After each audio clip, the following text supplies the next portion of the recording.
시작. Diary of a Wimpy Kid by Jeff Kinney. September Tuesday. First of all, let me get something straight. This is a journal, not a diary. I know what it says on the cover, but when my mom went out to buy this thing, I specifically told her to get one that didn't say diary on it. Great! All I need is for some jerk to catch me carrying this book around and get the wrong idea. Sissy, punch. The other thing I want to clear up right away is that this was Mom's idea, not mine. But if she thinks I'm going to write down my feelings in here or whatever, she's crazy. So just don't expect me to be all Dear Diary this and Dear Diary that. The only reason I agreed to do this at all is because I figure later on when I'm rich and famous, I'll have better things to do than answer people's stupid questions all day long. So this book is gonna come in handy. Georgie, tell us about your childhood. Were you always so smart and handsome? Here my journal. Now, shoo shoo. Like I said, I'll be famous one day, but for now, I'm stuck in the middle school with a bunch of morons. Let me just say for the record that I think middle school is the dumbest idea ever invented. You got kids like me who haven't hit their growth spurt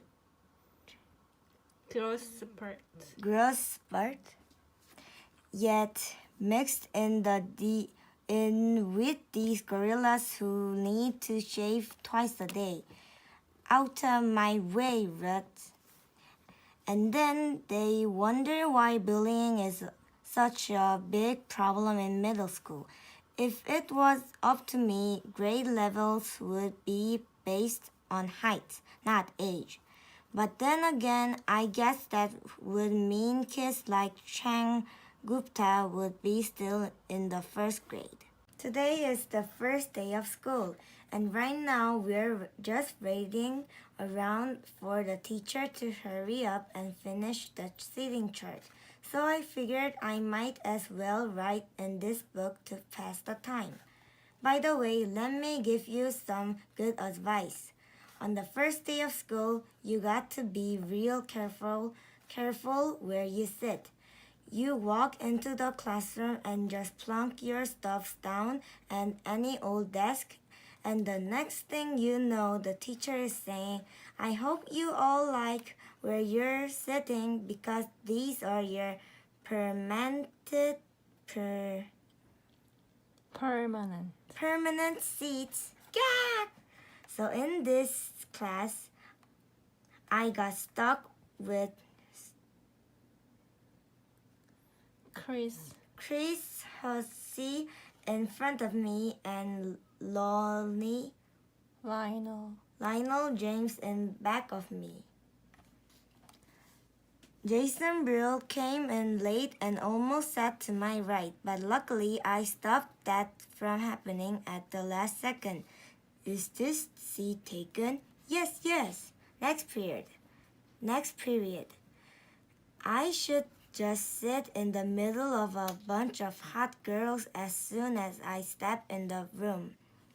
But I guess if I do that, it just proves I didn't learn anything from last year. George, will you please pass this note to Shelley? Why, certainly. Hey. George is a dwarf. Man, I don't know what is up with these girls these days. It used to be a whole lot simpler back in elementary school. The deal was if you were the fastest runner in your class, you got all the girls. And in the 5th grade, the fastest runner was Ronnie McCoy. Nowadays, it's a whole lot more complicated. Now it's about the kind of clothes you wear or how rich you are or if you have a cute butt or whatever. And kids like Ronnie McCoy are scratching their heads wondering what the heck happened.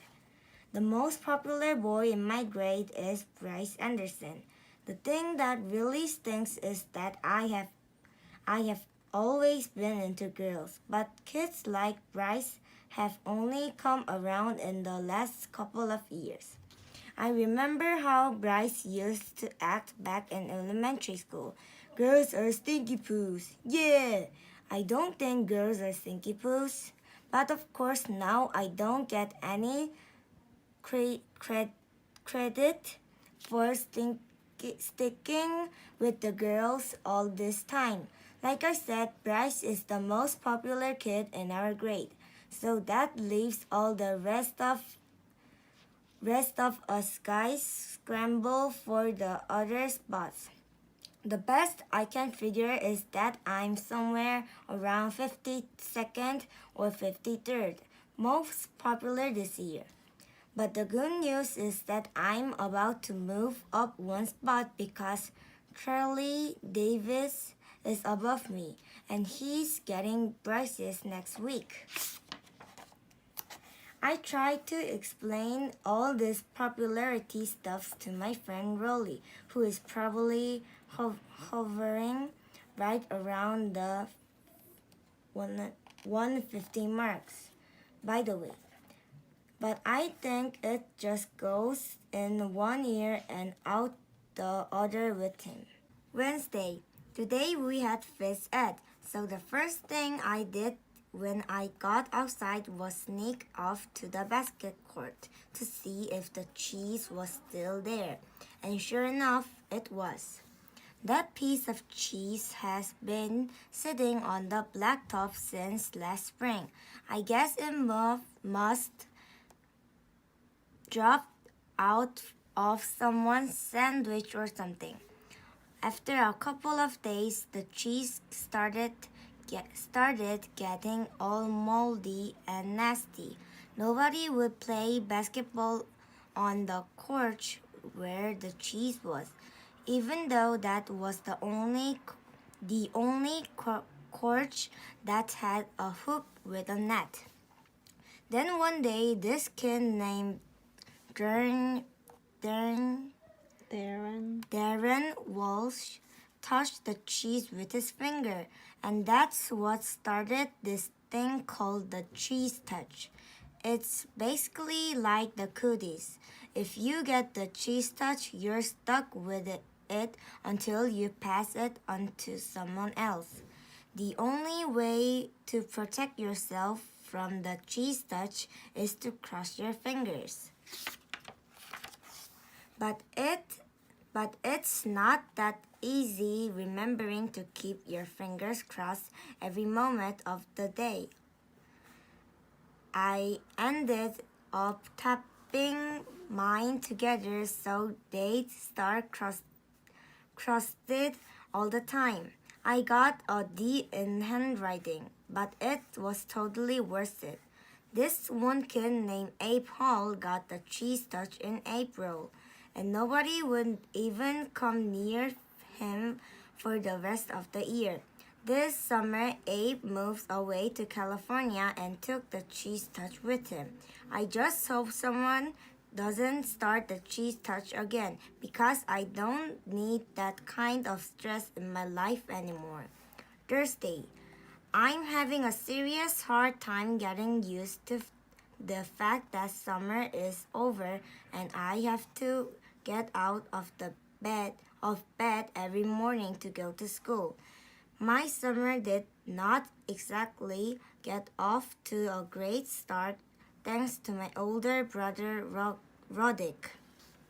A couple of days into summer vacation, Roddick woke me up in the middle of the night. He told me I slept through the whole summer, but that luckily I woke up just in time for the first day of school. Shoot.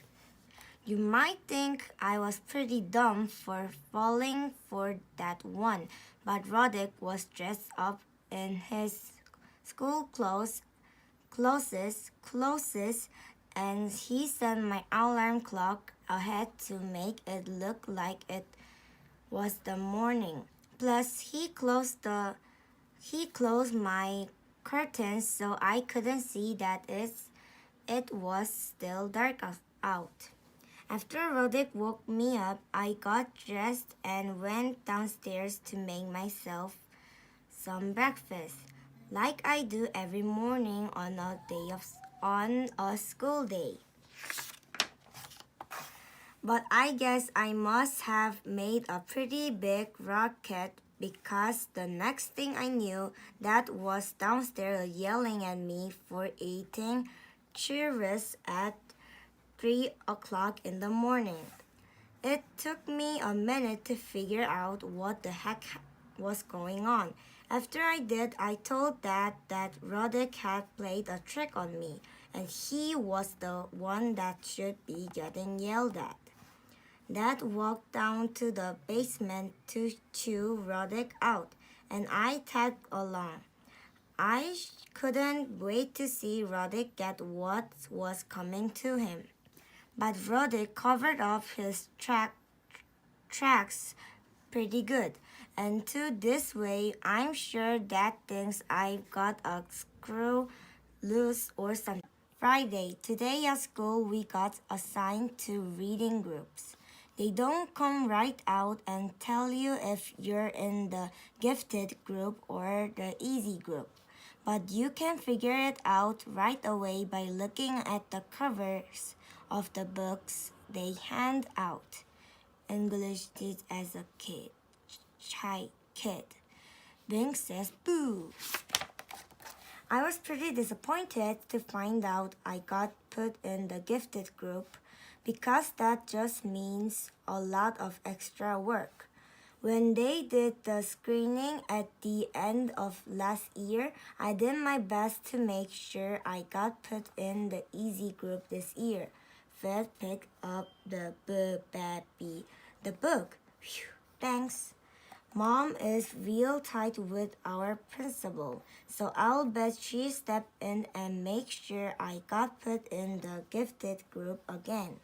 Mom is always saying I'm a smart kid, but that I just don't apply myself. But if there's one thing I learned from Roddick, it's to set people's expectations real low so you end up surprising them by practically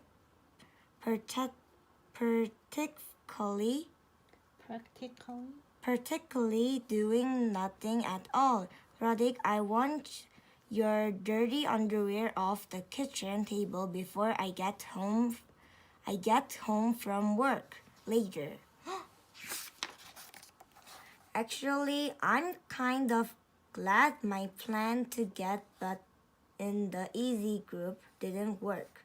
I saw a couple of the Bing Says Boo kids holding their books upside down, and I don't think they were joking. Saturday. Well, the first week of school is finally over, so today I slept in. Most kids wake up early on Saturday to watch cartoons or whatever, but not me. The only reason I get out of bed at all on weekends is because even eventually I can't stand the taste of my own breath anymore. Snap, snack.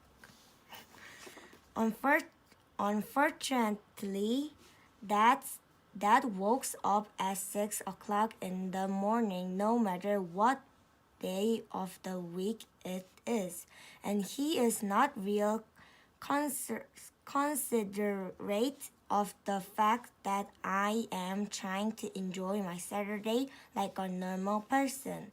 Room. I didn't have anything to do today, so I just headed up to Rolly's house. Rolly is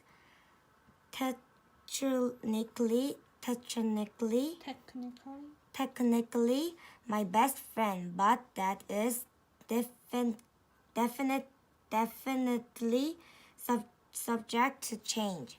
I've been avoiding Rolly since the first day of school, when he did something that real annoyed me. We were getting our stuff from our lockers at the end of the day, and Rolly came up to me and said, Want to come over to my house and play? I have told Rolly at least a billion times that that we're in middle school, you're supposed to say hang out, not play. But no matter how many noogies I give him, he always forgets the next time. I've been trying to be a lot more careful about my image ever since I got to middle school. But having Rolly around is definitely not helping. I met Rolly a few years ago when he moved into my neighborhood. His mom brought him his book called How to Make Friends in New Places, and he came to my house trying all these dumb gimmicks. Knock knock, huh? There must. Excuse me? There must be some way to tickle your funny bone. Say what? I guess I kind of felt sorry for Rolly, and I decided to take him under my wing. It's been great having him around, mostly because I get to use all the tricks Roddick pulls on me. Did you know that if your hands is bigger than your face, it's a sign of low intelligence? Really? Ha, gotcha. Well, but do I have low intelligence? Let me check again. Monday. You know how I said I played all sort of pranks on Rolly? Well, I have a little brother named Manny, and I could never get away with pulling any of that stuff on him.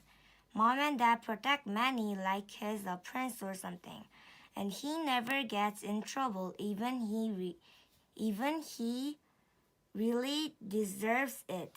Yesterday, Manny drew a self-portrait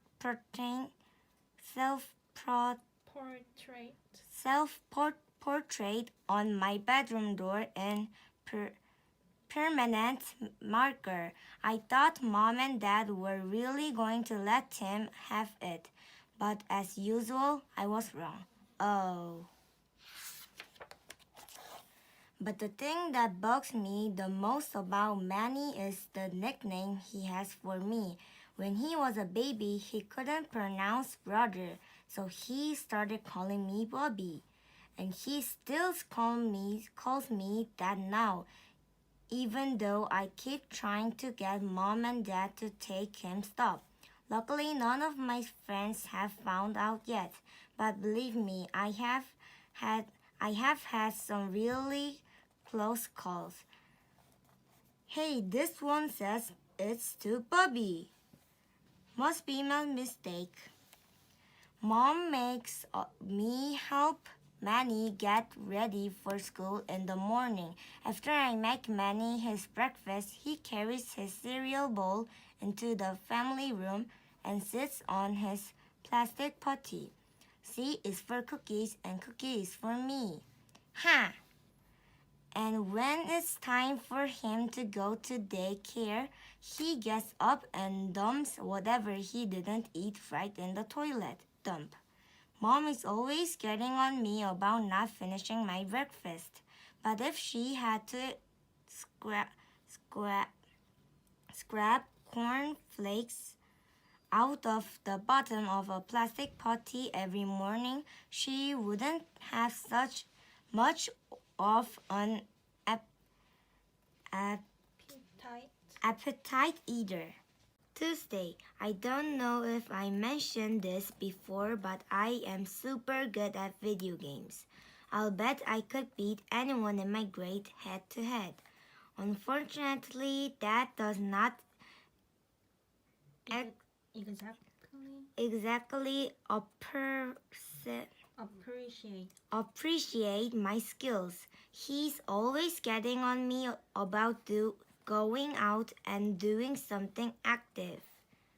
So tonight after dinner, when Dad started hassling me about going outside, I tried to explain how with video games you can play sports like football and soccer and you don't even get all hot and sweaty. But as usual, Dad didn't see my luggage.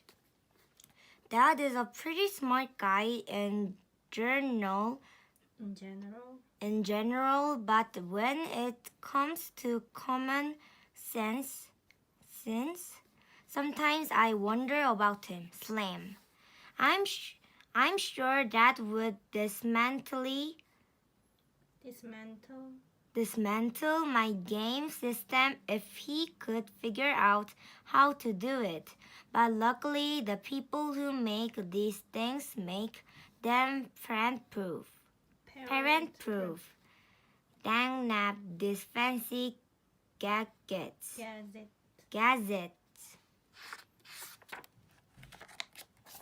Every time Dad kicks me out of the house to do something sporty, I just go up to Rolly's and play my video games there. Unfortunately, the only games I can play at Rolly's are car racing games and stuff like that. Because whenever I bring a game up to Rolly's house, his dad looks it up on some parent's website. And if my game has any kind of fighting or violence in it, he won't let us play. I'm getting a little sick of playing for Formula 1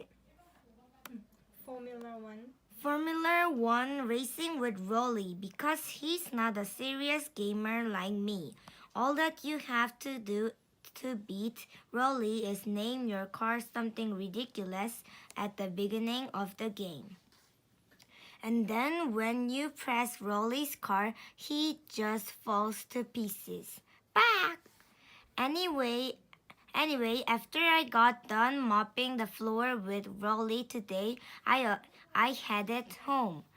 I ran through the neighbor's sprinklers a couple times to make it look like I was all sweaty, and that seemed to do the trick for that. Phew! But my trick kind of backfired because as soon as Mom saw me, she made me go upstairs and take a shower. Wednesday.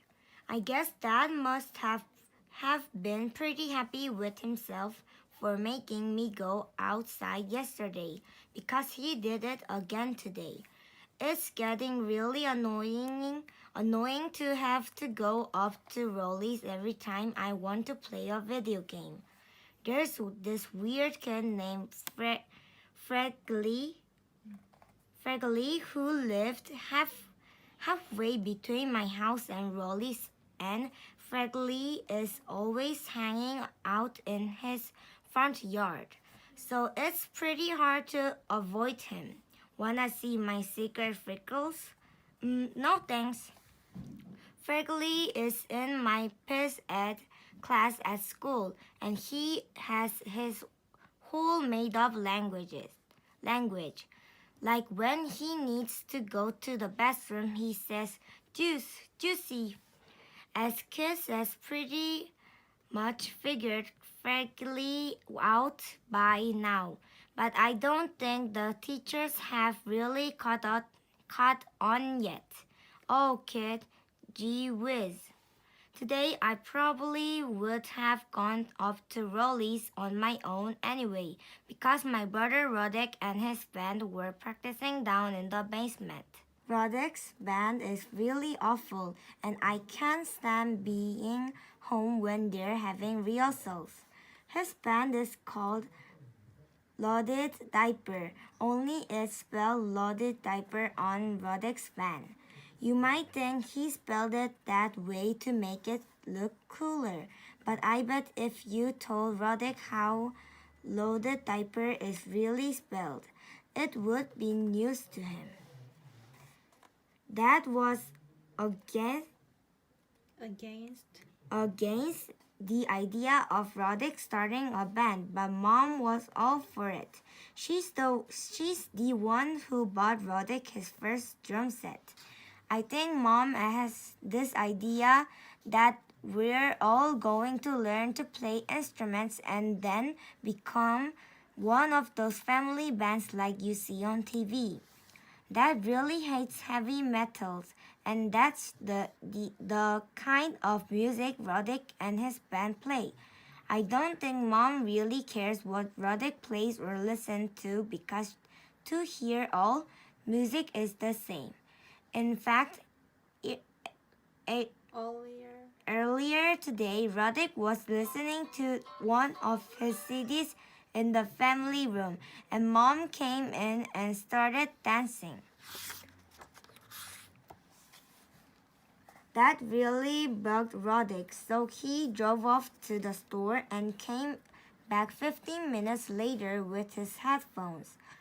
And that pretty much took care of the problem. Thursday. Yesterday, Roderick got a new heavy metal CD, and it's had one of those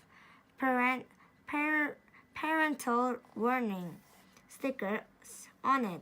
I have never gotten to listen to one of those parental warning CDs because Mom and Dad never let me buy them at the mall.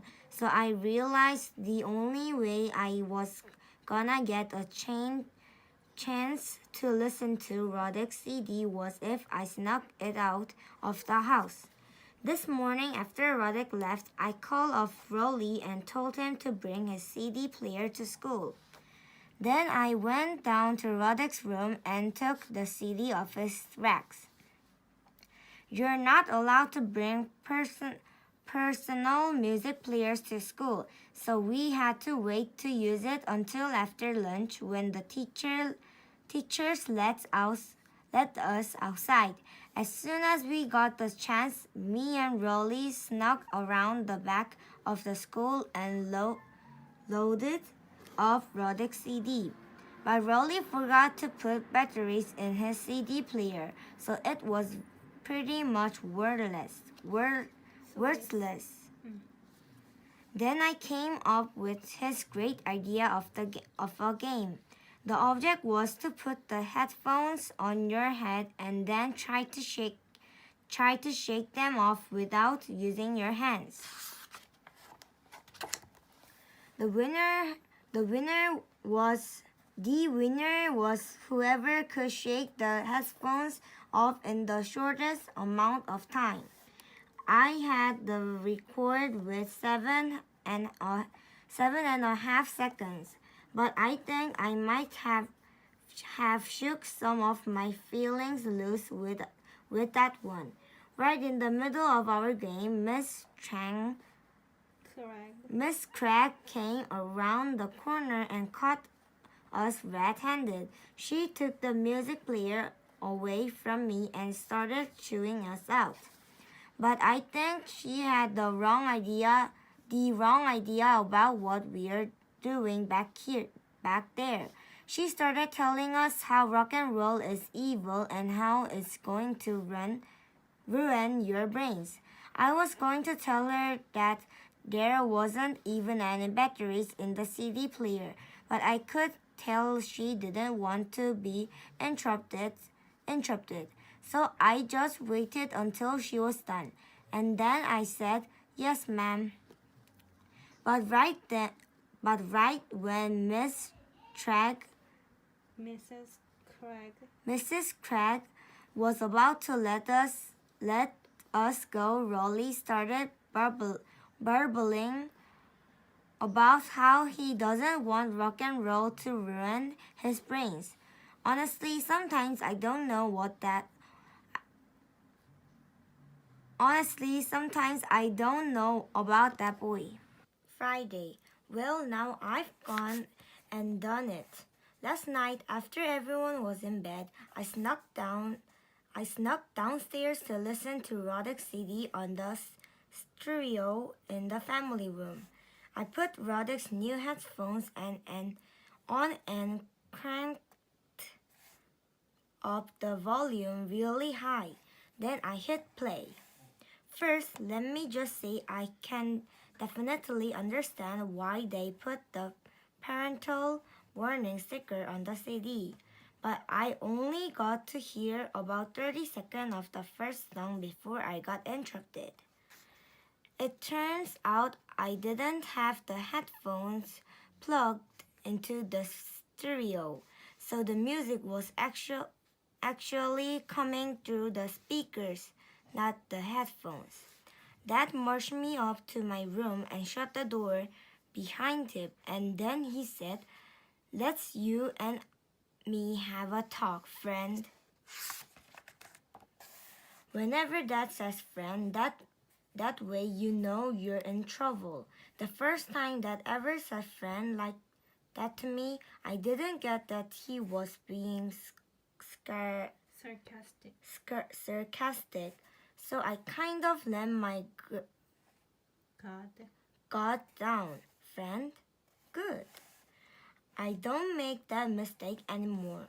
Tonight, Dad yelled at me for about 10 minutes, and then I guess he decided he'd rather be in bed standing in my room in his underwears. He told me I was grounded from playing video games for 2 weeks, which is about what I expected. I guess I should be glad that's all he did. The good thing about that is that when he gets mad, he cools off really quick, and then it's over. Usually if you mess up in front of that, he just throws whatever he's got in his hands at you. Good time to screw up. Bad time to screw up. Mom has a totally different style when it comes to punishment. If you mess up and mom catches you, the first thing she does is to take a few days to figure out what your punishment should be. And while you're waiting, you do all these nice things to try to get off easier. I just touched the dining room for the heck of it. How thoughtful of you. But then after a few days, right when you forgot you're in trouble, that's when she lays it on you. Are you having fun? Yeah. No video games for a week. Monday.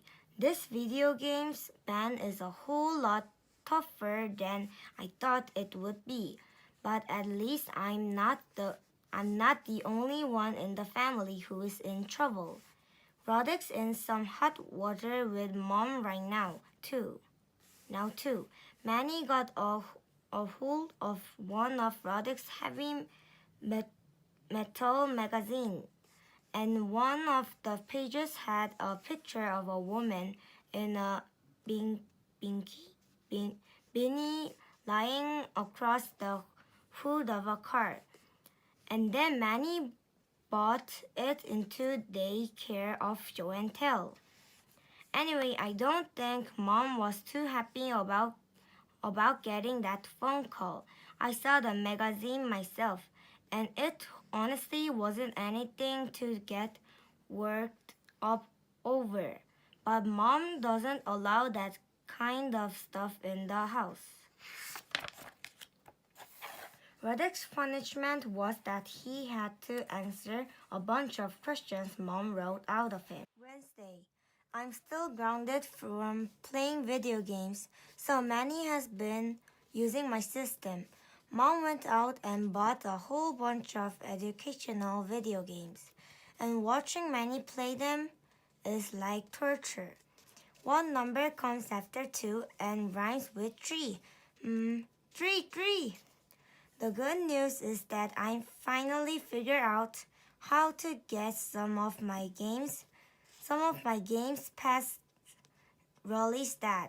I just put one of my discs in Manny's discovering the alphabet case, and that's all it takes. Thursday. At school today, they announced that student government elections are coming up. To be honest with you, I've never had any interest in student government. But when I started thinking about it, I realized getting elected treasurer could totally change my situation at school. We curators are tired of riding 2 games in the same bus as the needs in the band. Let me see what I can do. And even better, we rocks just need an air pump to inflate our only football. Yeah, sorry, can't help you with that. Nobody ever thinks about running for treasurer, but because anyone even ever cares about are the big ticket positions like president and vice president. So I figure if I sign up tomorrow, the treasurer job is pretty much fine for the taking. Friday. Today I went and put my name on the list to run for treasurer. Unfortunately, this kid named Marty Potter is running for treasurer too, and he's really brainy at math.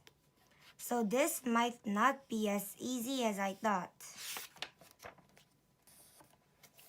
I told Dad that I was running for student government, and he seemed pretty excited. It turns out he ran for student government when he was my age, and he actually won. Dad dug through some old boxes in the basement and found one of his campaign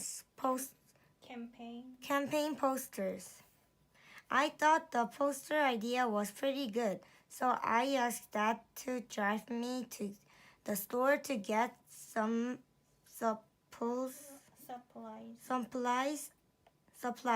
I load up on poster board and markers, and I spent the rest of the night making all my campaign stuff.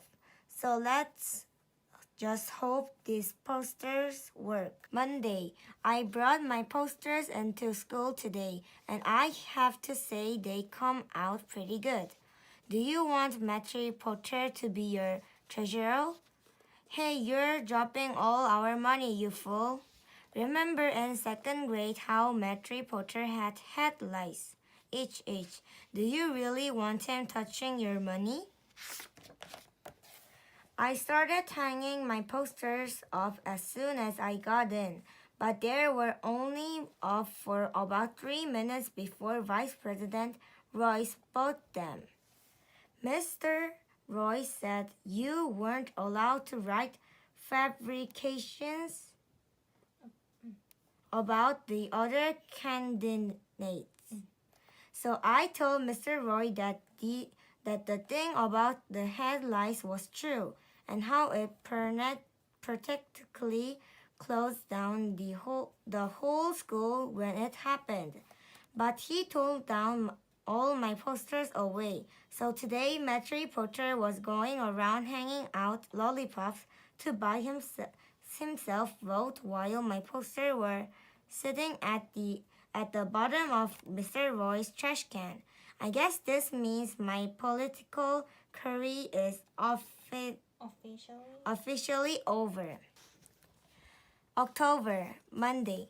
Well, it's finally October and there are only 30 days left until Halloween. Halloween is my favorite holiday, even though Mom says I'm getting too old to go trick or treating anymore. Halloween is Dad's favorite holiday too, but for a different reason. On Halloween night, while all the other parents are handing out candy, Dad is sitting in the bushes with a big trash can full of water. And if any teenagers pass by our driveway, he drenches them. Drenches them. Yeah. I'm not sure Dad really understands the concept of Halloween, but I'm not gonna be the one who spoils his fun. Trick or treat, hehe.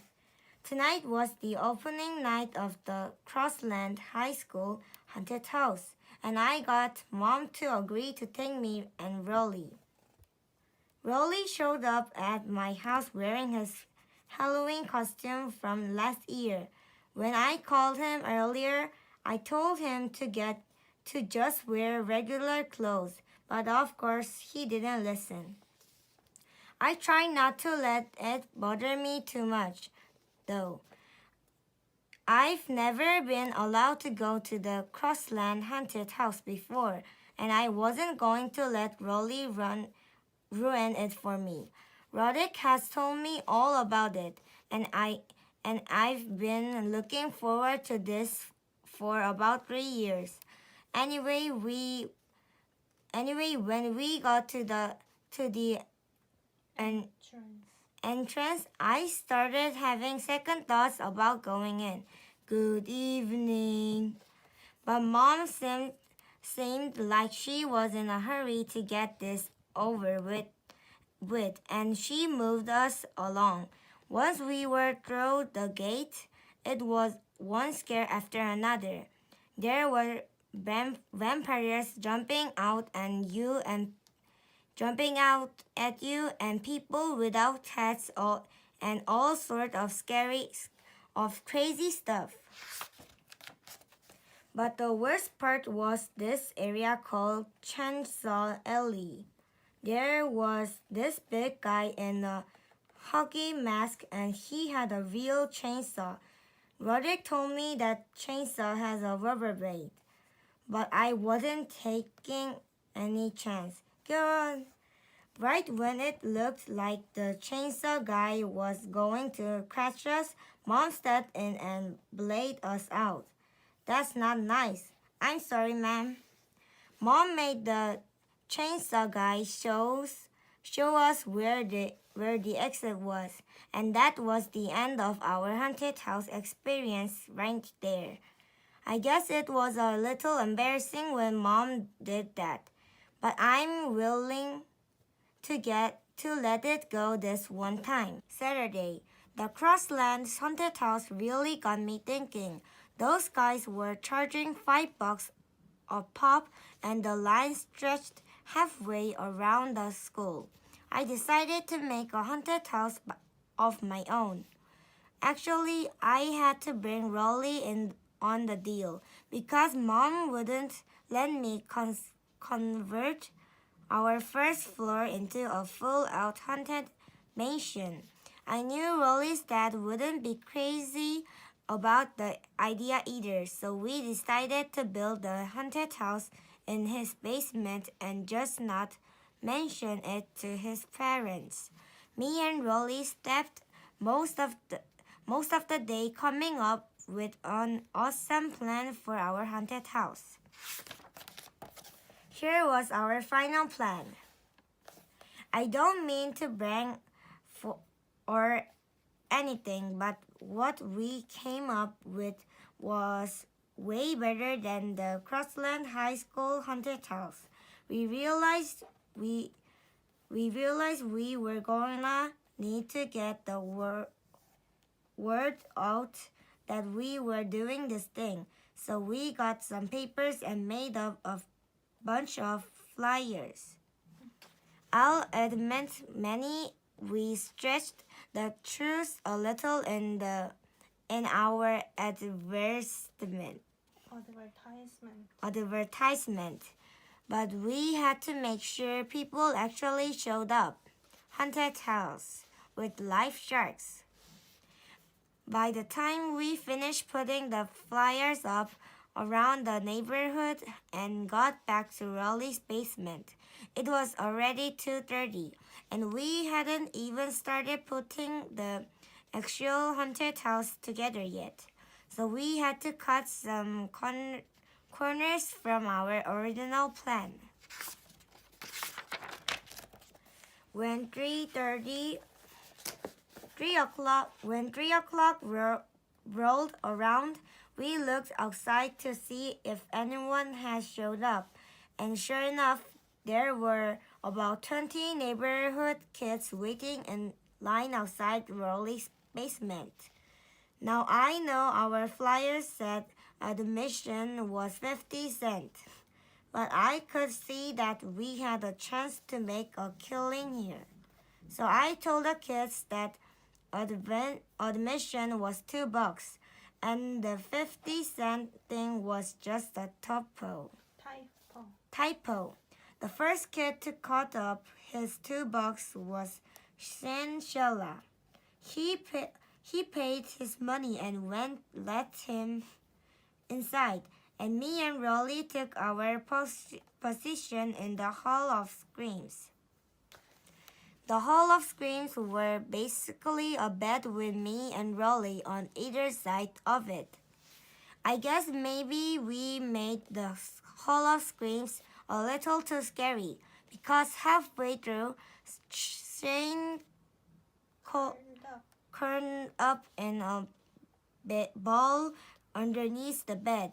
We tried to get him to crawl out from under there, but he wouldn't budge. I started thinking about all the money we were losing with this kid clogging up the Hall of Screams, and I knew we had to get him out of there, quick. Eventually, Rolly's dad came downstairs. At first, I was happy to see him, because I thought he could help us drag Shane out from under the bed and get our haunted house scranking again. But Rolly's dad wasn't really in a helpful mood. Rolly's dad wanted to know what we were doing and why Shane Sella was curled up under the bed. We told him that the basement was a haunted house and that Shane Sella actually paid for us to do this to him. But Rolly's dad didn't believe us. I admit that if you look around, it didn't really look like a haunted house. All we had time to put together was the Hall of Screams and the Lake of Blood, which was just Rolly's old baby pool with half a bottle of ketchup in it. I tried to show Rolly's dad our original plan to prove that we really were running a legitimate operation, but he still didn't seem convinced.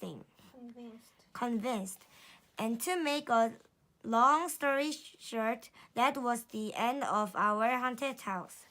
The good news is, since Rolly's dad didn't believe us, he didn't make us refund Chang's money, so at least we cleared $2 today. Rolly ended up getting grounded for that whole haunted house mess yesterday.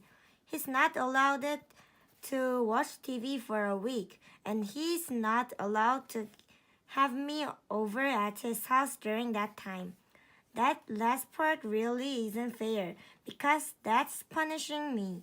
I didn't even do anything wrong. And now where am I supposed to play my video games? Anyway, I felt kind of bad for Rolly. So tonight I tried it to make it up to him. I turned on one of Rolly's favorite TV shows, and I did a play-by-play over the phone so he could kind of experience it that way. Wow, look at the size of that fell thrower. Oh yeah, never mind. I did my best to keep up with that was going on the screen. But to be honest with you, I'm not sure if Rolly's was getting the full effect. I bet this part is gonna be funny. Yup, haha, I was right. It was funny. Tuesday, well, Rolly's grounding is finally over, and just in time for Halloween too. I went up to his house to check out his costume, and I have to admit I'm a little jealous. Rolly's mom got him this night costume that's way cooler than his costume from last year. His night out outfit came with a helmet and a shield and a real sword and everything. I've never had a store-bought costume before. I still haven't figured out what I'm gonna go as tomorrow night, so I'll probably just throw something together at the last minute. I figured maybe I'll bring back the toilet paper mummy again. But I think it's supposed to rain tomorrow night, so that might not be the smartest choice. In the past few years, the grown-ups in my neighborhood have been getting cranky about my lame costumes, and I'm starting to think it's actually having an effect on that amount of candy I'm bringing in. What are you supposed to be? A cowboy. But I don't really have time to put together a good costume because I'm in charge of planning out the best route for me and Rolly to take tomorrow night. This year I've come up with a plan that's get us at least twice the candy we scored last year. Halloween. About an hour before we were supposed to start trick-or-treating, I still didn't have a costume. At that point, I was seriously thinking about going as a cowboy for the second year in a row. But then Mom knocked at my door and handed me a pirate costume with an eye patch and a hook and everything. Rolly showed up around 6:30 wearing his night costume, but it didn't look anything like it looked yesterday. Rolly's mom made all the safety improvements to it, and you couldn't even tell what he was supposed to be anymore. She cut out a big hole in front of the helmet so he could see better and covered him up in all this reflective tape. She made him wear his winter coat underneath everything, and she replaced his sword with a glow stick. I grabbed my pillowcase and me and Rolly started to head out, but Mom stopped us before we could get out the door. I want you to take Manny with you. Man, I should have known there was a catch when Mom gave me that costume. I told Mom there was no way we were taking Manny with us because we were going to hit 152 houses in 3 hours. And plus, we were going to be on Snake Road, which is way too dangerous for a little kid like Manny. I should never have mentioned that last part because the next thing I knew, Mom was telling that he had to go along with us to make sure we didn't step foot outside our neighborhood. Dad tried to squirm out of it, but once Mom makes up her mind, there's no way you can change it. Slam. Before we even got out of our own driveway, we ran into our neighbor, Mr. Michel, and his kid, Jeremy. So, of course, they tagged along with us. Manny and Jeremy wouldn't trick or treat at any houses with spooky decoration on them. So that ruled out pretty much every house on our block. Dad and Mr. Michel started talking about football or something, and every time they of them wanted to make a point, they stopped walking. Blah blah blah blah blah blah blah blah blah blah. So we were hitting only about one houses every 20 minutes. After a couple of hours, Dad and Mr. Michel took the little kids home. I was glad because that meant me and Rolly could take off. My pillowcase was almost empty, so I wanted to make up as much time as possible. A little while later, Rolly told me he needed a pottery break. I made him hold off for another 45 minutes. But by the time we got to my grandma's house, it was pretty clear that if I didn't let Rolly use the bathroom, it was gonna get messy. So I told Rolly if he wasn't back outside in 1 minute, I was gonna start helping myself to his candy. After that, we headed back out on the road, but it was already 10:30, and I guess that's when most grown-ups decide Halloween is over.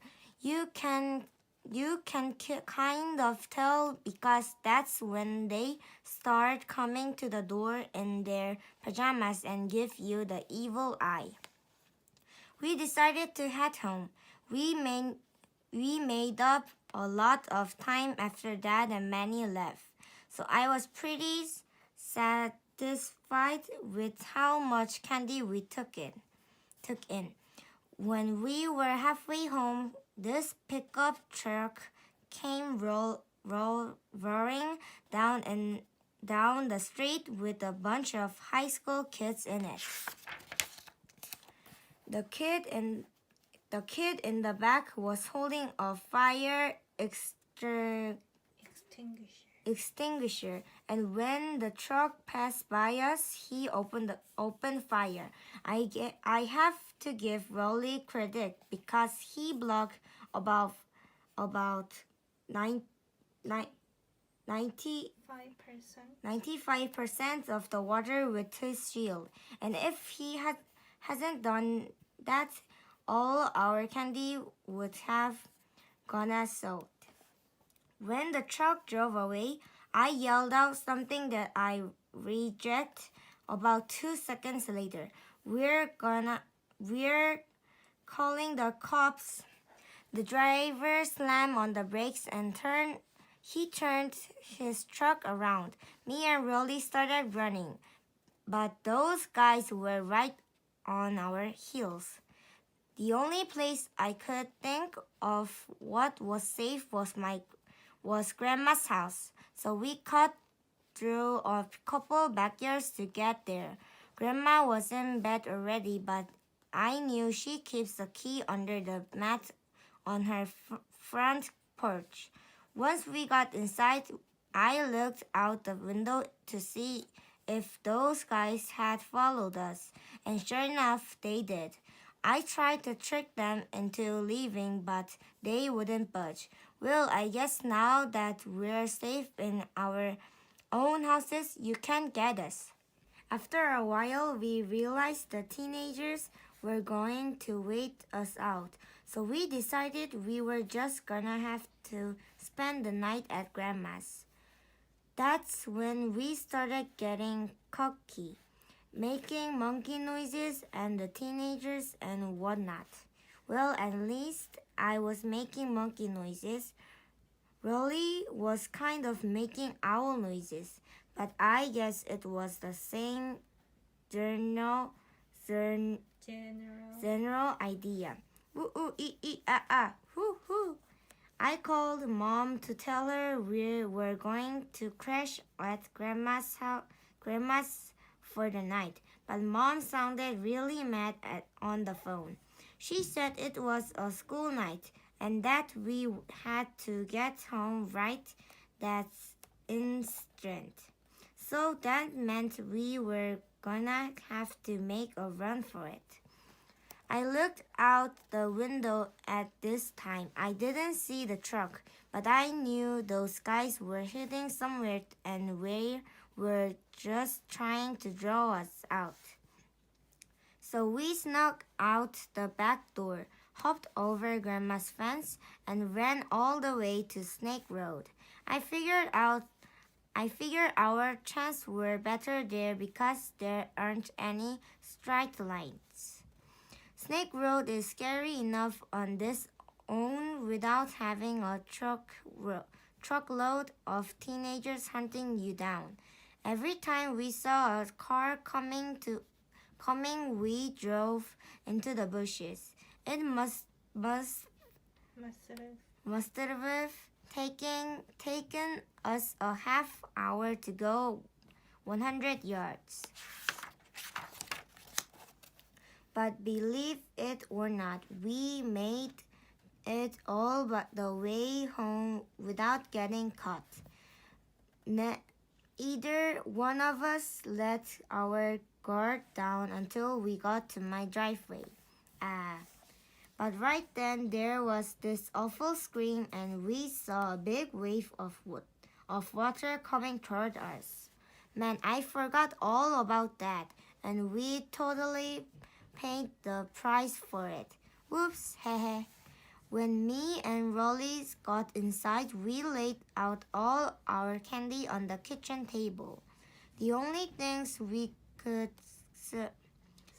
salvage were a couple of mints that were wrapped in cellophane, and the toothbrush Dr. Garrison gave us. I think next Halloween I'll just stay home and mush some Butterfinger out the bowl Mom keeps on top of the refrigerator. November, Thursday. On the bus ride into school today, we passed by Grandma's house. It got rolled with toilet paper last night, which I guess was no big surprise. I do feel a little bad because it looked like it was gonna take a long time to clean up. But on the bright side, Grandma is retired, so she probably didn't have anything planned it for today anyway. Wednesday. In third period, Mr. Underwood, our phys ed teacher, announced that the boys will be doing a wrestling unit for the next 6 weeks.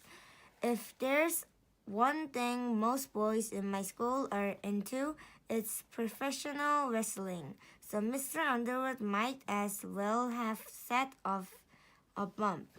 Lunch comes right after phys ed, and the cafeteria was a complete madhouse. I don't know what the school is thinking having a wrestling unit, but I decided if I don't want to get twisted into a pretzel for the next month and a half, I'd better do my homework on this wrestling business. So I rented a couple of video games to learn some moves. And you know what? After a while, I was really starting to get the hang of it. Does this feel right? Yes, no, help. In fact, the other kids in my class had better look out because if I keep this up, I could be a real threat. Then again, I better make sure I don't do too good. This kid named Person Mud got named Athlete of the Month for being the best player in the basketball unit. So they put his picture up in the hallway. It took people about 5 seconds to realize how P-Mud sounded when you say it out loud, and after that it was all over for Preston. Thursday. When I found out today that the kid of wrestling, Mr. Underwood, is teaching, it's completely different from the kind they do on TV. First of all, we have to wear these things called singlets, which look like those bathing suits they used to wear in the 18th centuries. And second of all, there are no pile drivers or hitting people over the heads with chairs or anything like that. There's not even a ring with ropes around it. It's just basically sweat mat that smells like it's never been washed before.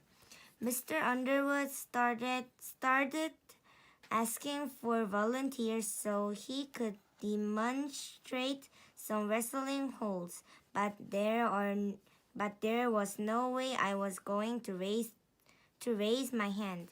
Me and Rolly tried to hide out in the back of the gym near the curtain, but that's where the girls were doing their gymnastics unit. Hee hee. We got out of there in a hurry and we went back to where the rest of the guys were. Mr. Underwood singled me out, probably because I'm the lightest kid in the class, and he could toss me around without straining himself. He showed everybody how to do all these things called a half nestle and a reversal and a takedown and stuff like that. When he was doing this one move called the fireman's carry, I felt I breathed down below, and I could tell that my signet wasn't doing a good job keeping me covered up. That's when I thanked my lucky stars the girls were on the other side of the gym. Mr. Underwood divided us up into weight groups. I was pretty happy about that at first because it meant I wasn't going to have to wrestle kids like Benny Wills who can bench press 250 pounds. But then I found out who I did have to wrestle, and I would have trapped for Benny Wills in a heartbeat. Fraggle was the only kind light enough to be in my weight class, and apparently Fraggle was paying attention when Mr. Underwood was giving instructions because he pined me every which way you could imagine. I spent my seventh period getting way more familiar with Fraggle than I ever want to be. Tuesday. This wrestling unit has totally turned our school upside down. Now kids are wrestling in the hallways, in the classrooms, you name it. But the 15 minutes after lunch, where they let us outside is the worst. You can't walk 5 feet without tripping over a couple of kids going at it. I just try to keep my distance. And mark my words, one of these fools is going to roll right onto the cheese and started the cheese touch all over again. But my other big problem is that I have to wrestle Fergie every single day. But this morning I realized something. If I can move out of Fergie's weight class, I won't have to wrestle him anymore. So today I stuffed my clothes with a bunch of socks and shirts to get myself into the next weight class. But I was still too light to move up. I realized I was gonna have to gain weight for real. At first, I thought I should just start loading up on junk food, but then I had much better idea. I decided to gain my weight in muscles, not fat. I've never been all that interested in getting in shape before, but this wrestling unit has made me rethink this. I figure if I bulk up now, it could actually come in handy down the road. The football unit is coming in the spring, and they split the teams up into shirts and skins, and I always get put on skills. I think they do that to make all the out of shape kids feel ashamed of themselves. If I can park on some muscles now, it it'll be a whole different story next April. Tonight, after dinner, I got mom and dad together and told them my plan. I told them I was going to need some serious exercise equipment and some weight gain powder too. I showed them some muscle magazines and I got at the store so they could see how ripped I was going to be. Mom didn't really say anything at first, but Dad was pretty enthusiastic. I think he was just glad I had a change of heart from now I used to be when I was a kid. If you work out regularly, you can get big muscle. Muscle are gross. But Mom said if I wanted a weight set, I was going to have to prove that I could stick with an exercise regime.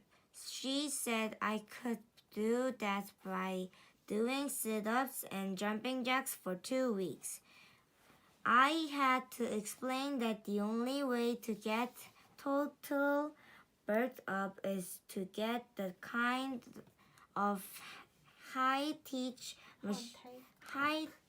machine they have at the gym, but Mom didn't want to hear it. Then Dad said if I wanted a bench press, I should keep my fingers crossed for Christmas. But Christmas is almost months and a half away. And if I get pinned by Fergie one more time, I'm gonna have a nervous breakdown. So it looks like Mom and Dad aren't going to be any help.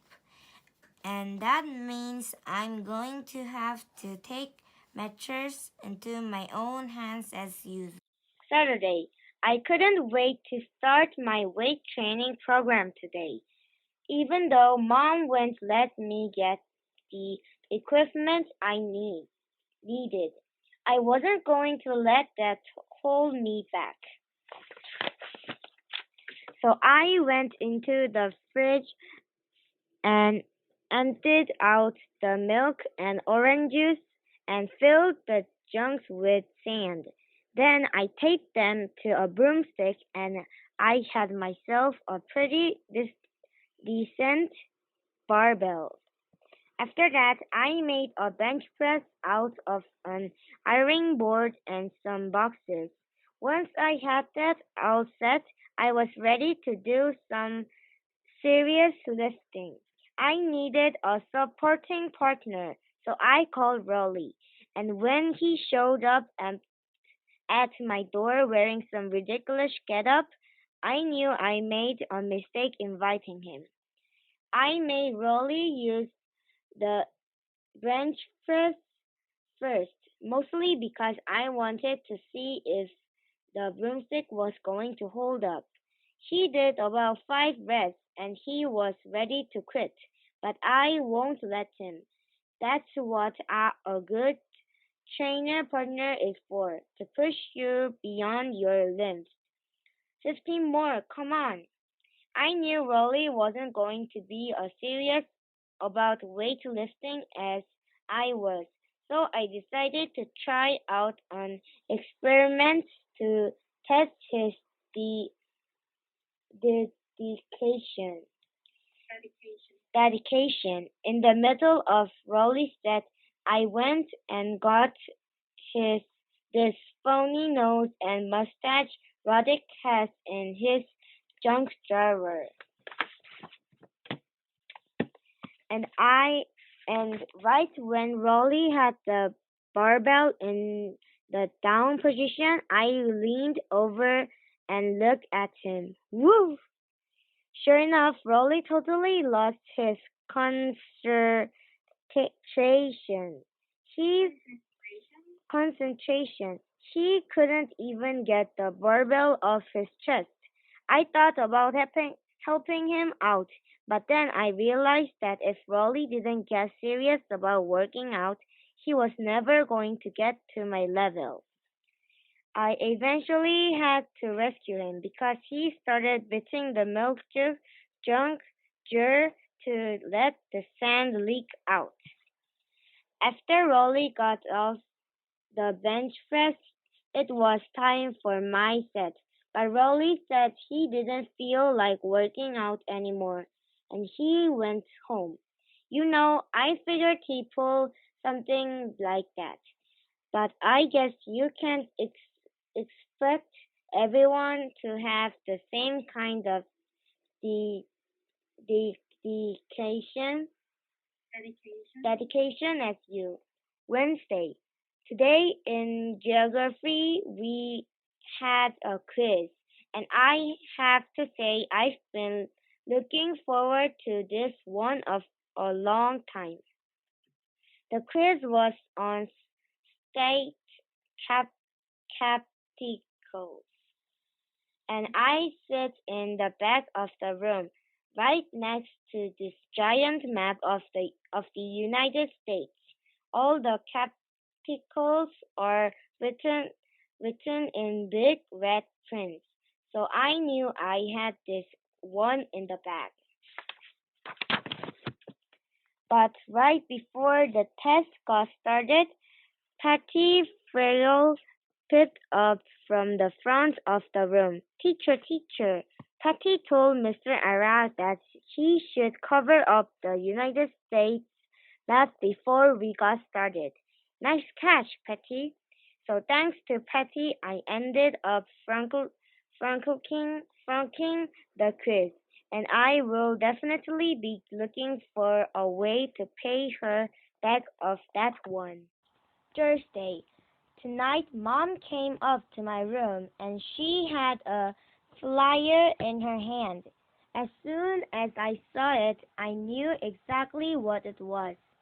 It was an announcement that the school is having tryouts for a winter play. Man, I should have thrown that thing out when I saw it on the kitchen table. I begged her not to make me sign up. Those school plays are always musicals, and the last thing I need is I need is to have to sing a solo in front of the whole school. But all my begging seemed to do was make Mom more sure I should do it. Mom said the only way I was going to be well-rounded was by trying different things. Dad came in my room to see what was going on. I told Dad that Mom was making me sign up for the school play, and that if I had to start going to play practice, it would totally mess up my weightlifting schedule. I knew that would make Dad take my side. Dad and Mom argued for a few minutes, but Dad was no match for Mom. So that means tomorrow I've got to audition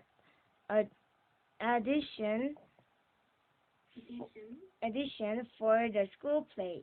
Friday. The play they're doing this year is The Wizard of Oz. A lot of kids came wearing costumes for the parts they were trying out for. I've never even seen the movie, so for me it was like walking into a freak show. Mrs. Norton, the music the the the the director made everyone sing My Country This of Three, so she could hear our singing voices. I did my singing tryouts with a bunch of other boys whose whose mom made them come too.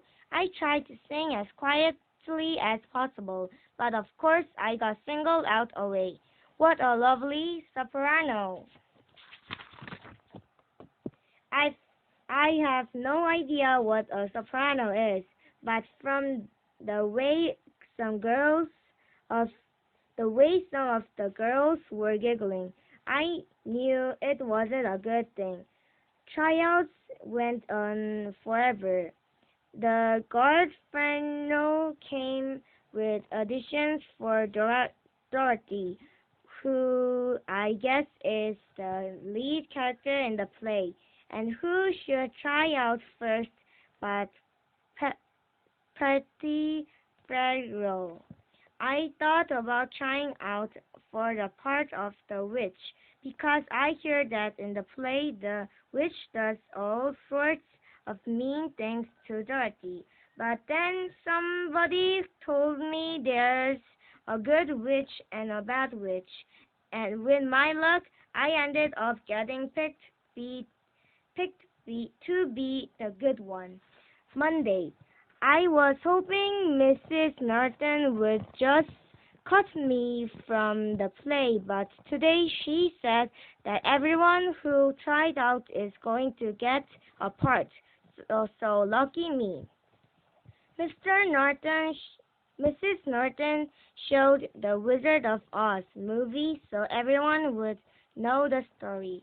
I was trying to figure out what part I should play, but pretty much every character has to sing or dance at one point and another.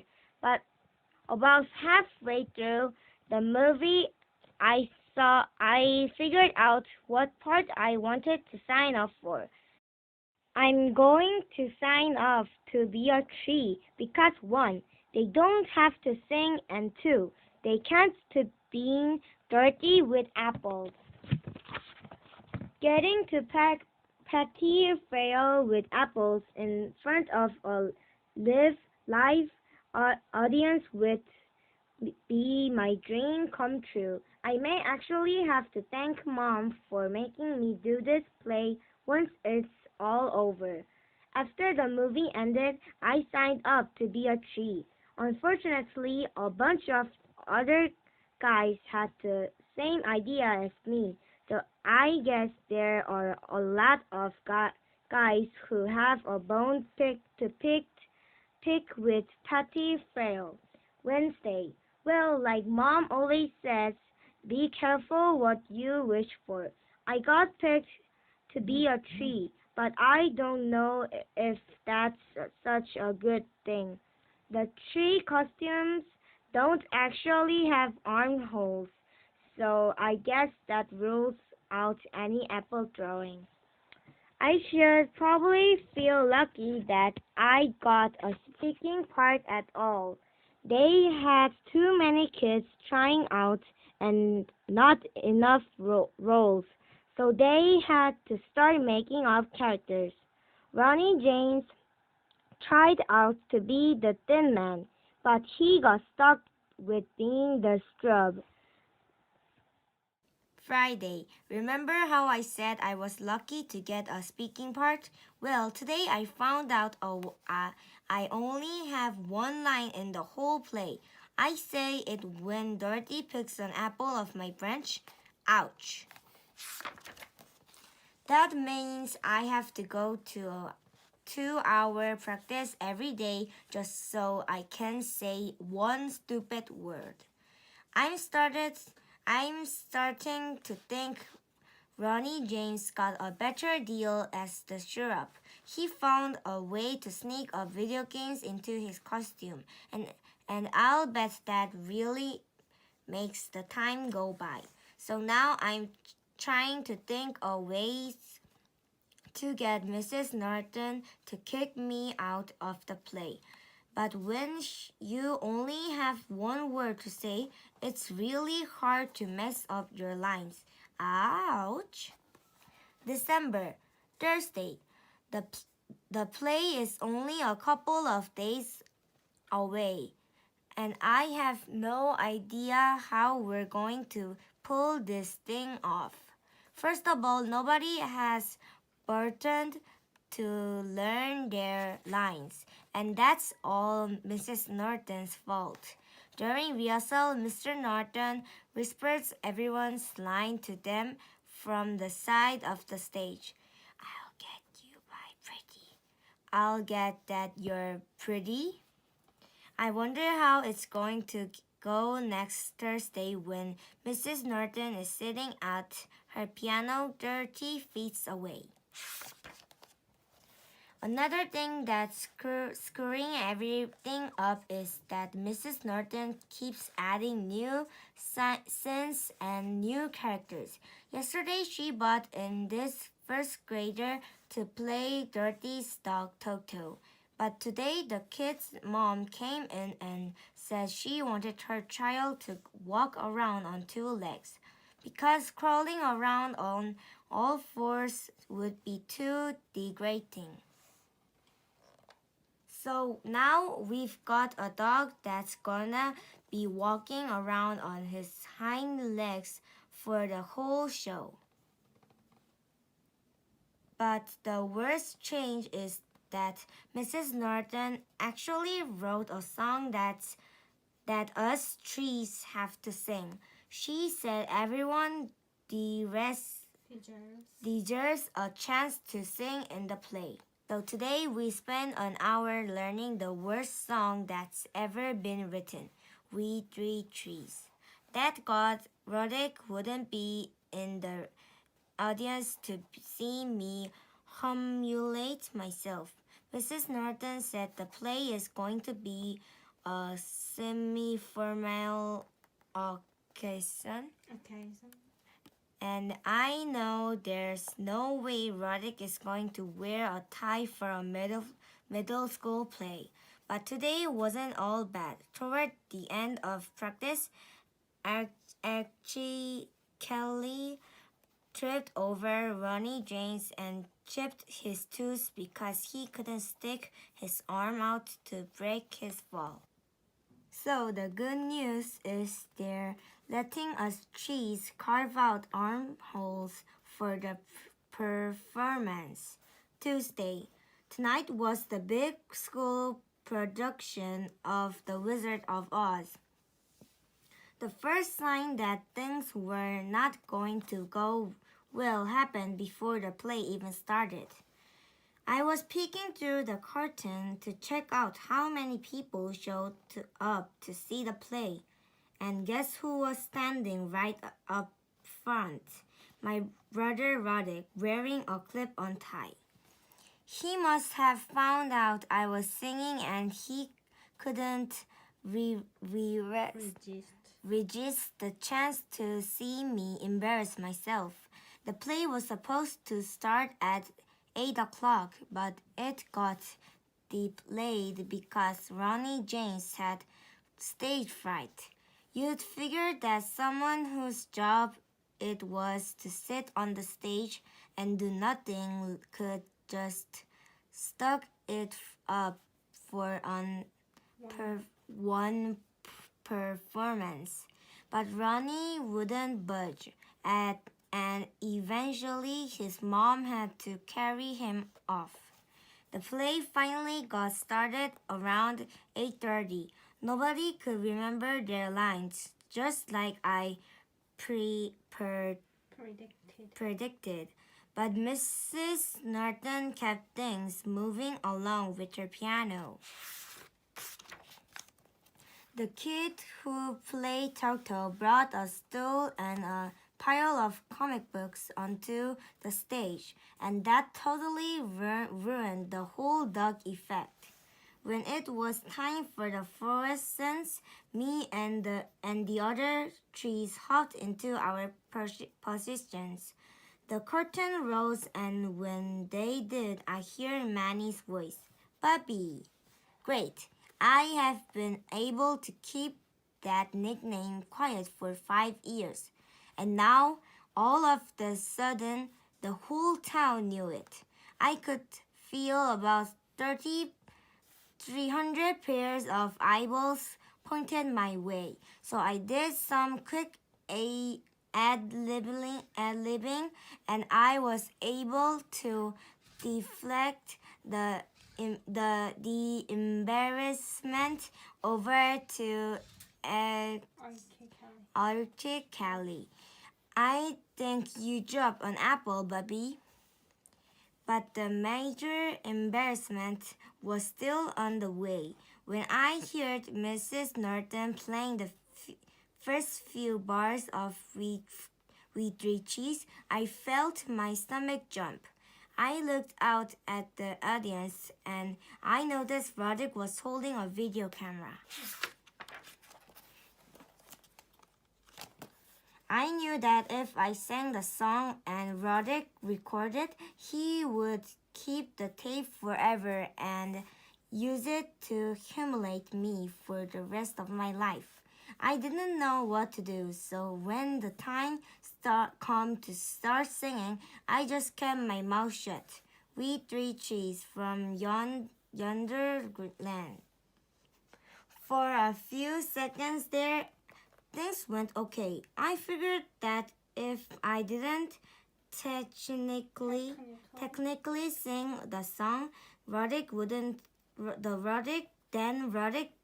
have anything to hold over my head. But after a few seconds, the other trees noticed I wasn't singing.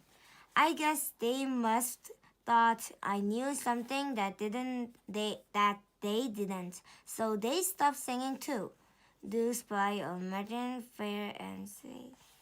Now the three of us were just standing there, not saying a word. Mrs. Norton must have thought we forgot the words to the song because she came over to the side of the stage and whispered the rest of the radix to us. We are with 2 hours for she the move on 9 feet. The song is only about 3 minutes long, but to me it felt like an hour and a half. I was just praying the curtains would go down so we could hop off the stage. That's when I noticed Patty Farrell standing in the wings.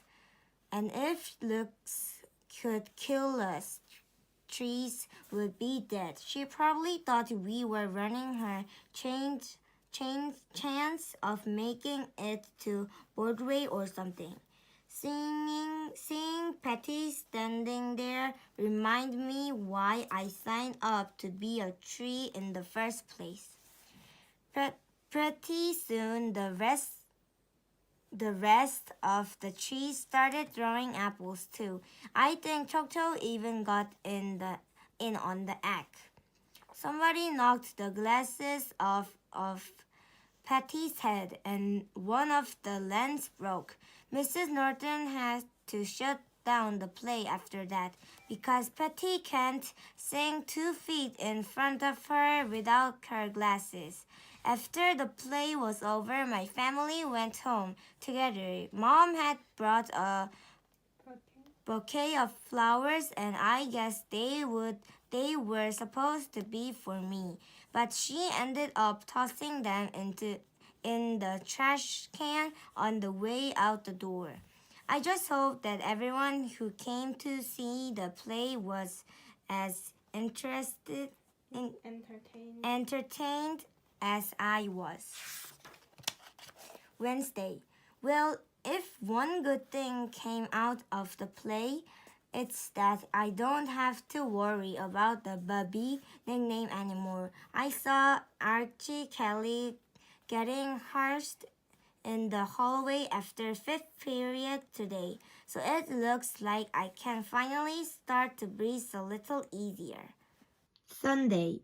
With all this stuff going on at school, I haven't even had time to think about Christmas, and it's less than 10 days away. In fact, the only thing that tripped me off that Christmas was coming was when Roddick put his wish list up on the refrigerator.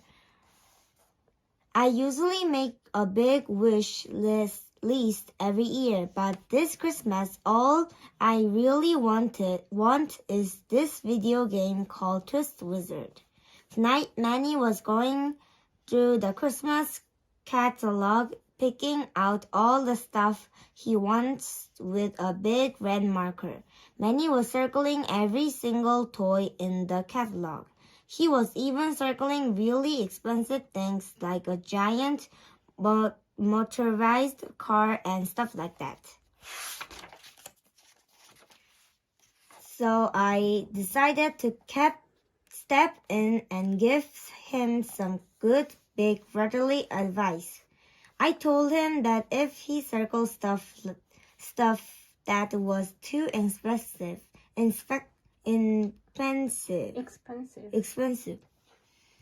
he was going to end up with a bunch of clothes for Christmas. I said he should just pick 3 or 4 medium-priced gifts so he would end up with a couple of things he actually wanted. But of course, Manny just went back to circling everything again. So I guess he'll just have to learn the hard way. When I was 7, the only thing I really wanted for Christmas was a Barbie dream house. And not because I like girls' toys like Roddick said. I just thought it would be a really awesome fort for my toy soldiers. When Mom and Dad saw my wish list that year, they got in a big fight over it. Dad said there was no way he was getting me a dollhouse, but Mom said it was healthy for me to experiment with whatever kind of toys I wanted to play with. Believe it or not, Dad actually won that argument. Dad told me to start my wish list over and pick some toys that were more appropriate for boys. But I have a secret weapon when it comes to Christmas. My Uncle Charlie always gets me whatever I want. I told him I wanted the Barbie dream house, and he said he'd hook me up. On Christmas, when Uncle Charlie gave me my gift, it was not what I asked for. He must walk into the toy store and picked up the first thing he saw that had the word Barbie on it. So if you ever see a picture of me where I'm holding a beach fun Barbie. Now at least you know the whole story. Dad wasn't really real happy when he saw that Uncle Charlie's got me. He told me to either throw it out or give it away to charity. But I kept it on anyway, and okay, I admit maybe I took it out and played with it once or twice. That's how I ended up in the emergency room 2 weeks later with a pink Barbie shoe stuck on my nose. And believe me, Roddick has never let me hear the end of that. Thursday.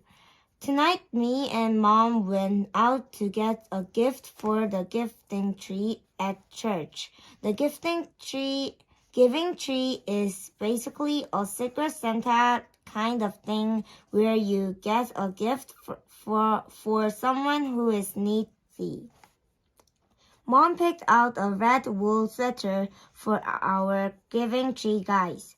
I tried to talk Mom into getting something a lot cooler, like a TV or a slushy machine or something like that. Because imagine if all you got on Christmas was a wool sweater. Yippee. I'm sure our giving tree guy will throw his sweater in the trash, along with the 10 cans of yams we sent his way during the Thanksgiving food drive. When I woke up this morning and went downstairs, there were about 1 million gifts under the Christmas tree. But when I started digging around, there were hardly any gifts with my name on them. But Manny made out like a bandit. He got every single thing he circled in the catalog. No lie. So I'll bet he's glad he didn't listen to me. I did find a couple things with my name on them, but they were mostly books and socks and stuff like that.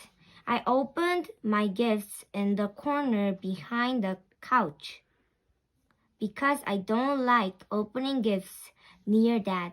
Whenever someone opens a gift, that swoops right in and cleans up after them.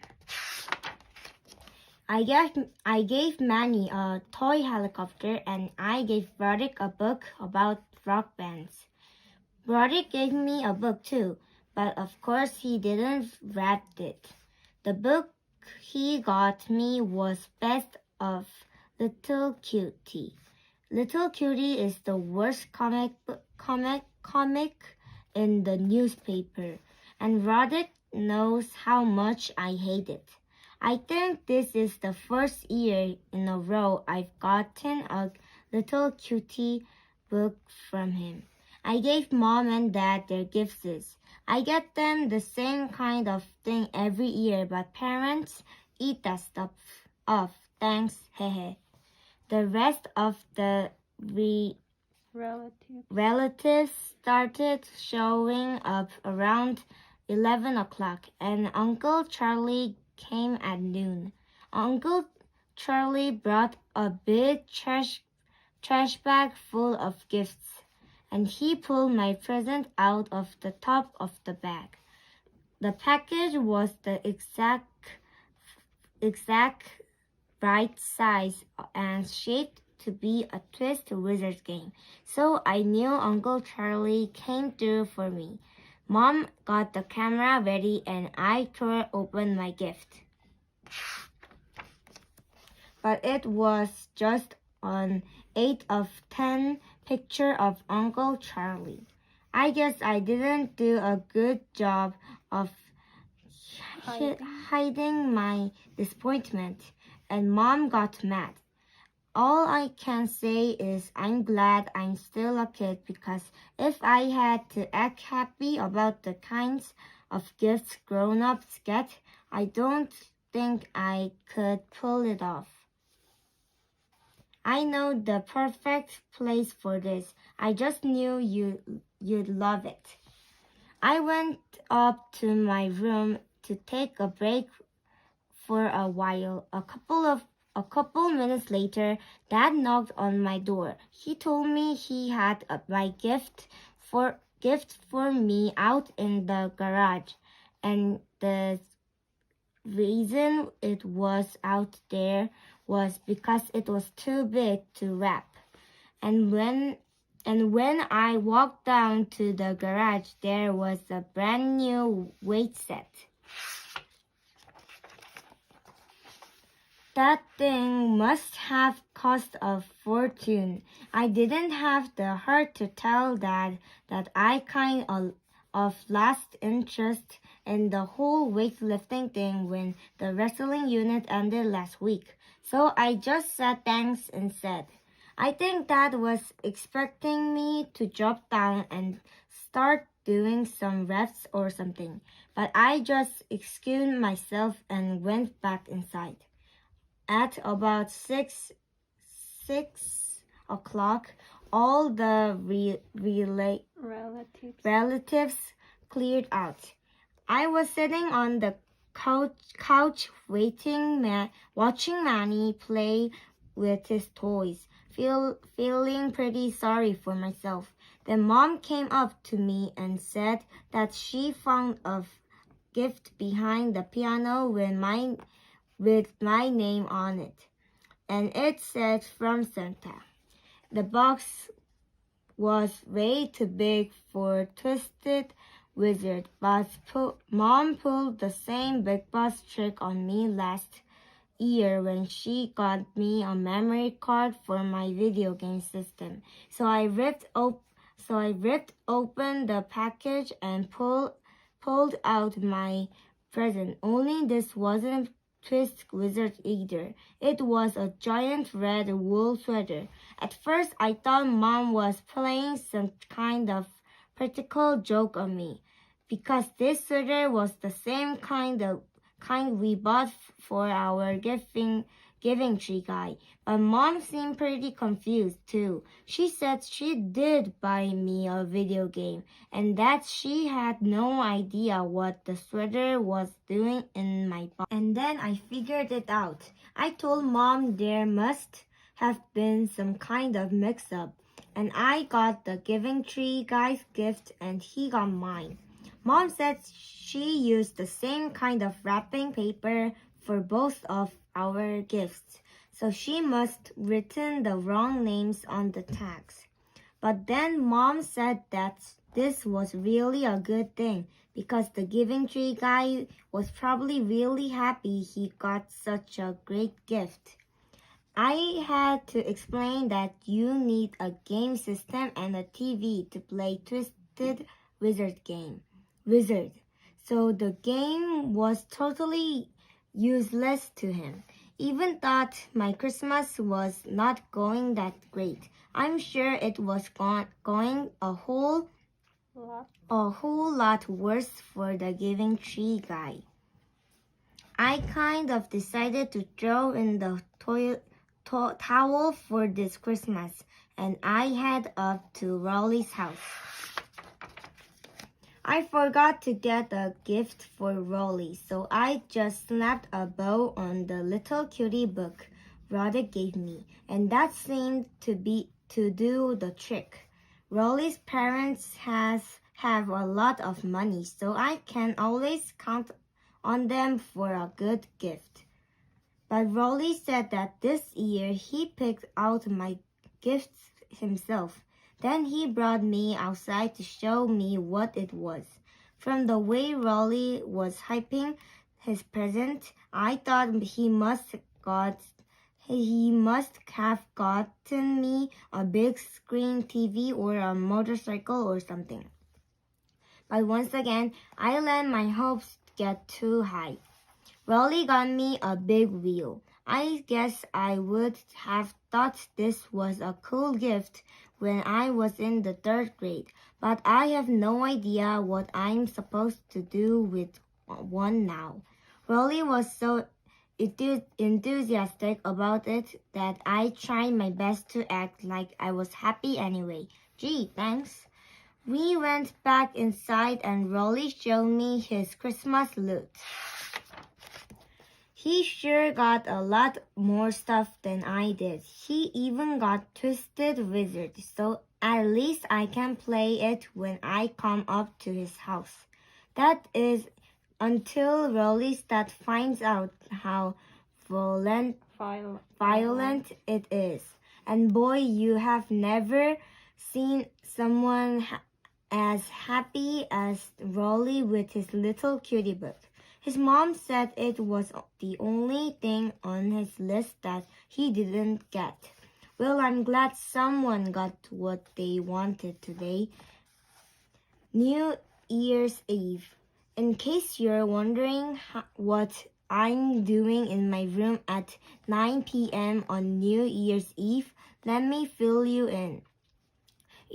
Earlier today, me and Manny were horsing around in the basement. I found a tiny black ball of thread on the carpet, and I told Manny it was a spider, and I held it over him, pretending like I was going to make him eat it. Ah, scream, squirrel! Right when I was about to let Manny go, he snapped my hand and made me drop the thread. And guess what? What fool swallowed it? Well, Manny completely lost his mind. He ran upstairs to where Mom was, and I knew I was in big trouble. Manny told Mom I made him eat a spider. I told her there was no spider and that it was just a tiny ball of thread. Mom brought Manny over to the kitchen table. Then she put a seed, a raisin, and a grape on a plate and told Manny to point to the thing that was the closest in size to the piece of thread he swallowed. Manny took a while to look over the things on the plate. Then he walked over to the refrigerator and pulled out an orange. So that's why I got sent to bed at 7 o'clock and I'm not downstairs watching the New Year's Eve special on TV. And that's also why my only New Year's resolution is to never play January. Wednesday, I found a way to have some fun with the big wheel Rolly got me for Christmas. I came up with this game where one guy rides down the hill and the other guy tries to knock him off with a football. Rolly was the first one down the hill and I was the thrower. Shriek! It's a lot harder to hit a moving target than I thought. Plus, I didn't get a lot of practice. It took Rolly like 10 minutes to walk the big wheel back up the hill after every trip down. Rolly kept asking to switch places and have me be the one who rides the big wheel, but I'm no fool. That thing was hitting 35 miles an hour and it didn't have any brakes. Do you want to have a turn now? No thanks, I'm not as good as you. Anyway, I never did knock Rolly off the big wheel today, but I guess I have something to work out at over the rest of Christmas vacation. Thursday. I was heading up to Rolly's today to play our big wheel game again, but Mom said I had to finish my Christmas thank yous before I went out anywhere. I thought I could just crank out my thank you cards in a half hour, but when it came to actually writing them, my mind went blank. Let me tell you, it's not easy writing thank you notes for stuff you didn't want in the first place. I started with the non-closest item because I thought they'd be easiest. But after 2 or 3 cards, I realized I was practically writing the same thing every time. So I wrote up a general from the computer with blanks for the things that need to change. Writing the cards from there was a breeze. Dear Aunt Lida, thank you so much for the awesome encyclopedia. How did you know I wanted that for Christmas? I love the way the encyclopedia looks on my shelf. All my friends will be so jealous that I have my very own encyclopedia. Thank you for making this the best Christmas ever. Sincerely, Greg. My system worked out pretty well for the first couple of gifts, but after that, not so much. Dear Aunt Rotia, thank you so much for the awesome pants. How did you know I wanted that for Christmas? I love the way the pants look on my legs. All my friends will be so jealous that I have my very own pants. Thank you for making this the best Christmas ever. Sincerely, Greg. Friday. I finally knocked Rolly off the big wheel today, but it didn't happen the way I expected. I was trying to hit him in the shoulders, but I missed, and the football went under the front tire. Rolly tried to break his fall by sticking out his arms, but he landed pretty hard on his left hand. I figured he'd just shake it off and get right back on the bike, but he didn't. I tried to cheer him up, but all the jokes that usually crack him up weren't working. So I knew he must be hurt pretty bad. Hey, look at me. I'm your dad. Jahahaha. Monday. Christmas vacation is over, and now we're back at school. And you remember Rolly's big wheel accident? Well, he broke his hand, and now he has to wear a cast. And today, everyone was crowding around him like he was a hero or something. Does it still hurt? A little, I guess. You poor thing. I tried to cash in on some of Rolly's new popularity, but it totally backfired.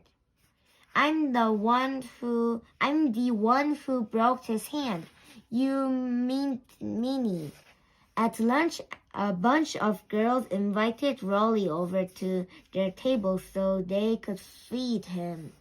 What really tricked me off about that is that Rolly is right-handed and it's his left hand that's broken, so he can feed himself just fine.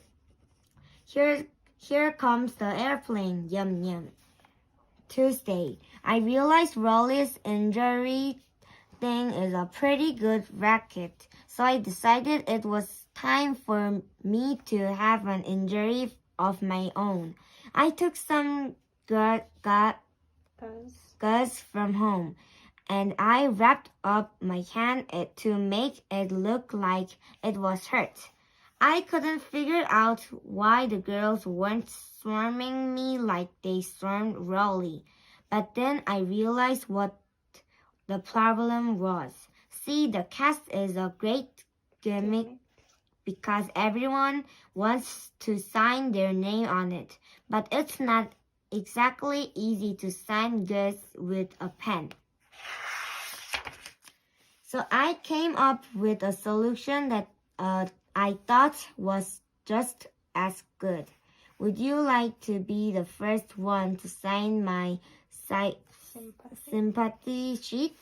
That idea was a totally bust too. My bandage did end up attracting attention from a couple of people, but believe me, they were not the type of people I was going for. Can I pick out your infection? Go away. Monday. Last week, we started the third quarter at school, so now I have a whole bunch of new classes. One of the classes I signed up for is something called Independent Study. I wanted to sign up for home economics too, because I was pretty good at home one. But being good at sewing does not actually but buy you popularity points at school. Anyway, this independent study thing is an experiment they're trying out at our school for the first time. The idea is that the class gets assigned a project and then you have to work on it together with no teacher in the room for the whole quarter. The catch is that when you're done, everyone in your group gets the same grade. I found out that Ricky Fisher is in my class, which could be a big problem. Ricky's big claim to fame is that he'll pick the gum off the bottom of a desk and chew it if you pay him 50 cents. So I don't really have high hopes for our final grade. Tuesday. Today we got our independent study assignment. And guess what it is? We have to build a robot. At first, everybody kind of freaked out because we thought we were going to have to build the robot from scratch. But Mr. Darnell told us we don't have to build an actual robot. We just need to come up with ideas for what our robot might look like and what kinds of things it would be able to do. Then he left the room and we were on our own. We started brainstorming right away. I wrote down a bunch of ideas on the blackboard. Everyone was pretty impressed with my ideas, but it was easy to come up with them. All I did was write down all the things I hate doing myself. But a couple of the girls got up to the front of the room, and they had some ideas of their own. They erased my list and drew up their own plan. They wanted to invent a robot that would give you dating advice and have 10 types of lip gloss on its fingertips. All us guys thought this was the stupidest idea we ever heard. So we ended up splitting into two groups, girls and boys. The boys went to the other side of the room while the girls stood around talking. Now that we had all the serious workers in one place, we got to work. Someone had the idea that you can say your name to the robot and it can say it back to you. Hi, Bob. It is very nice to meet you, Bob. But then someone else pointed out that you shouldn't be able to use bad words for your name because the robot shouldn't be able to curse. So we decided we should come up with a list of all the bad words the robot shouldn't be able to say. We came up with all the regular bad words, but then Ricky Fisher came up with 20 more the rest of us had never even heard before. So Ricky ended up being one of the most valuable contributors on this project. Right before the bell rang, Mr. Daniel came back in the room to check on our progress. He picked up the piece of paper we were writing on and read it over. To make a long story short, independent study is canceled for the rest of the year.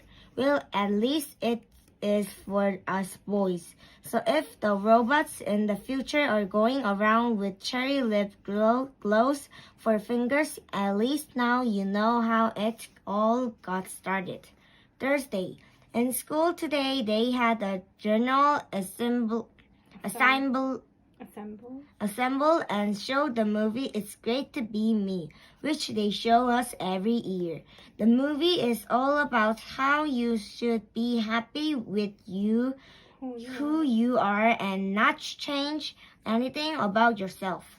To be honest with you, I think that's a really dumb message to be telling kids, especially the ones at my school.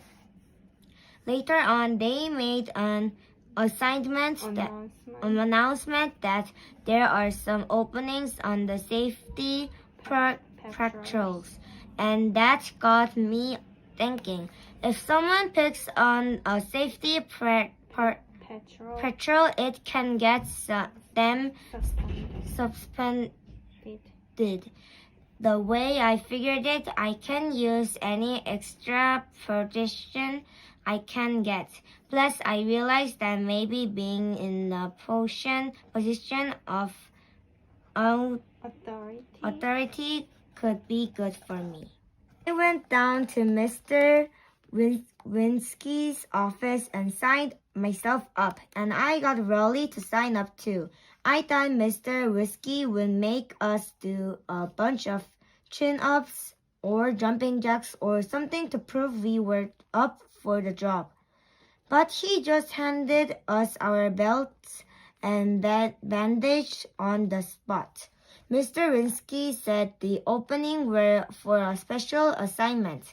Our school is right next to the elementary school, and they've got a half-day kindergarten there. He wants us to walk the morning season kids home in the middle of the day. I realized that meant we would miss 20 minutes of free algebra. Raleigh must have found that out too because he started to speak up. But I gave him a weak pinch underneath the desk before he could finish his sentence. I couldn't believe my luck. I was getting instant bully protection and a free pass from half of free algebra, and I didn't even have to lift a finger. Tuesday. Today was our first day of safety patrols. Me and Raleigh don't technically have stations like all the other patrol, so that means we don't have to stand out in the freezing cold for an hour before school. But that didn't stop us from coming to the cafeteria for the free hot chocolate they hand out to the other patrols before homeroom. Another great perk is that you get to show up 10 minutes late for first period. I'm telling you, I've got it made with this safety patrol thing. At 12:15, me and Raleigh left school and walked the kindergartens home. The whole trip ate up 45 minutes, and there were only 20 minutes of pre-algebra left when we got back. Walking the kids home was no sweat, but one of the kindergarten started to smell a little funny. I think maybe he had an accident in his pants. He tried to let me know about it, but I just started straight ahead and keep walking. I'll take these kids home, but believe me, I didn't sign up for any diaper duty. February, Wednesday. Today it snowed for the first time this winter, and school was cancelled. We were supposed to have a test in pre-algebra, and I've kind of snacked off ever since I became a safety patrol, so I was psyched. I called Rolly and told him to come over. Me and him have been talking about building the world's biggest snowman for the past couple of years now. And when I say the world's biggest snowman, I'm not kidding. Our goal is to get into the Guinness Book of World Records. But every time we've gotten serious about going for the record, all the snow has melted, and we've missed our window of opportunity. So this year, I wanted to get started right away. When Rolly came over, we started rolling the first snowball to make the base. I figured the base was going to have to be at least 8 feet tall on its own if we wanted to have a shot at breaking the record. But the snowball got real heavy, and we had to take a bunch of breaks in between rolls so we could catch our breaths. During one of our breaks, Mom came outside to go to the grocery store, but our snowball was blocking her car in, so we got a little free labor out of her. After our break, me and Rolly pushed that snowball until we couldn't push it any farther. But when we looked behind us, we saw the mess we had made. The snowball has gotten so heavy that it tore up all the sod that had just laid down this fall. I was hoping it would snow a few more inches and cover up our tracks, but just like that, it stopped snowing. Our plan to build the world's biggest snowman was starting to fall apart. So I came up with a better idea for our snowball. Every time it snows, the kids from really streets use our hill for sledding, even though this isn't their neighborhood. So tomorrow morning, when the really street kids come marching up our hill, me and Rolly are going to teach those guys a lesson. When I woke up this morning, the snow was already starting to melt, so I told Rolly to hurry up and get down to my house.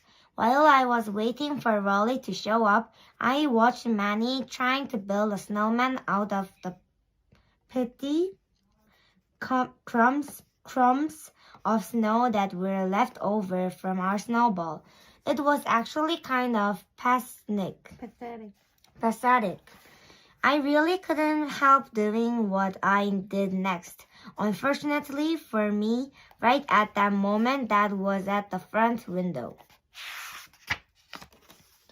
Dad was already mad at me for tearing up the sod, so I knew I was in for it. I heard the garage door open, and I saw Dad coming outside. He marched right out carrying a snow shovel, and I thought I was going to have to make a run for it.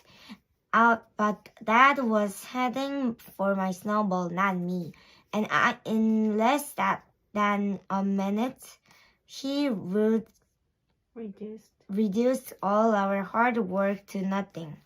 Rolly came by a few minutes later. I thought he might actually get a kick out of what happened. But I guess he had his heart set on rolling that snowball down the hill. And he was already mad. But get this, Rolly was mad at me for what that did. I told Rolly he was being a big baby, and we got in a shoving match. Right when it looked like we were going to get an all-out fight, we got ambushed from the street. It was a hit and run by the Weirney Street kids. And if Miss Neve, my English teacher, was there, I'm sure she would have said the whole situation was iron.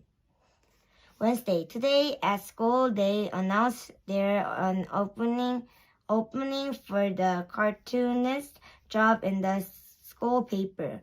There's only one comic slot, and up until now, this kid named Brian Little has been hugging it all to himself. Brian has this comic called Waggy Dog, and when it started off, it was actually pretty funny. But later, Brian's been using his strip to handle this personal business. I guess that's why they gave him the X. As soon as I hear the news, I knew I had to try out. Wacky Dog made Brian Little a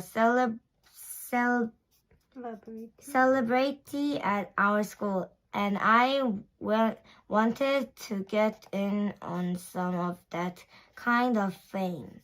I had a taste of what it's like to be famous at my school when I won honorable mention in this smoking contest they had. All I did was trace a picture from one of Roderick's heavy metal magazines, but lucky no one ever found out. The kid who won first place is named Chris Carney, and what kid tricks me off is that Chris smokes at least a pack of cigarettes a day. Me and Rolly decided to team up and do a cartoon together. So after school today, he came over to my house and we got to work. We banged out a bunch of characters real quick, but that turned out to be the easy part. When we tried to think up some jokes, we kind of hit a wall. I finally came up with a good solution. I made up a cartoon where the punchline of every strip is Zooey Mama. That way we wouldn't get bogged down with having to write actual jokes, and we could concentrate on the pictures. For the first couple of strips, I did the writing and drew the characters, and Rolly drew the boxes around the picture. Step on a crack, break your mama's back. Yeah, right. Hey Timmy, your mother slipped on a banana peel, and P.S. she is dead. Zooey, mama. Rolly started complaining that he didn't have enough to do, so I let him write a few of the strips. But to be honest with you, there was a pretty obvious drop in quality once Rolly started doing the writing. I have been waiting 3 hours to get a hamburger. Finally, 1 hamburger, please. I'm sorry, sir. We are all sold out. Zooey, mama.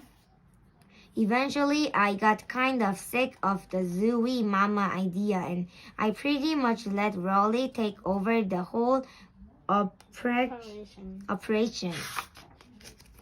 And believe it or not, Rolly's drawing skill are worse than his writing skill. Oops, I stepped in a puddle. At least it's not an exit puddle. Yeah, it is an exit puddle. Zooey, Mama. I told Rolly maybe we should come up with some news ideas, but he just wanted to keep writing Zooey Mamas. Then he packed up his comics and went home, which was fine by me. I don't really want to be partnered up with a kid who doesn't draw nose anyway. Friday. After Rolly left yesterday, I really got to work on some comics. I came up with this character called Creighton the Curtain, and I got on a roll. Creighton the Creighton by Greg Heffley. Hi, my name is Creighton. No, it isn't. Your name is Sweater Pit. Oops, hi, I'm stupid. Ha ha ha.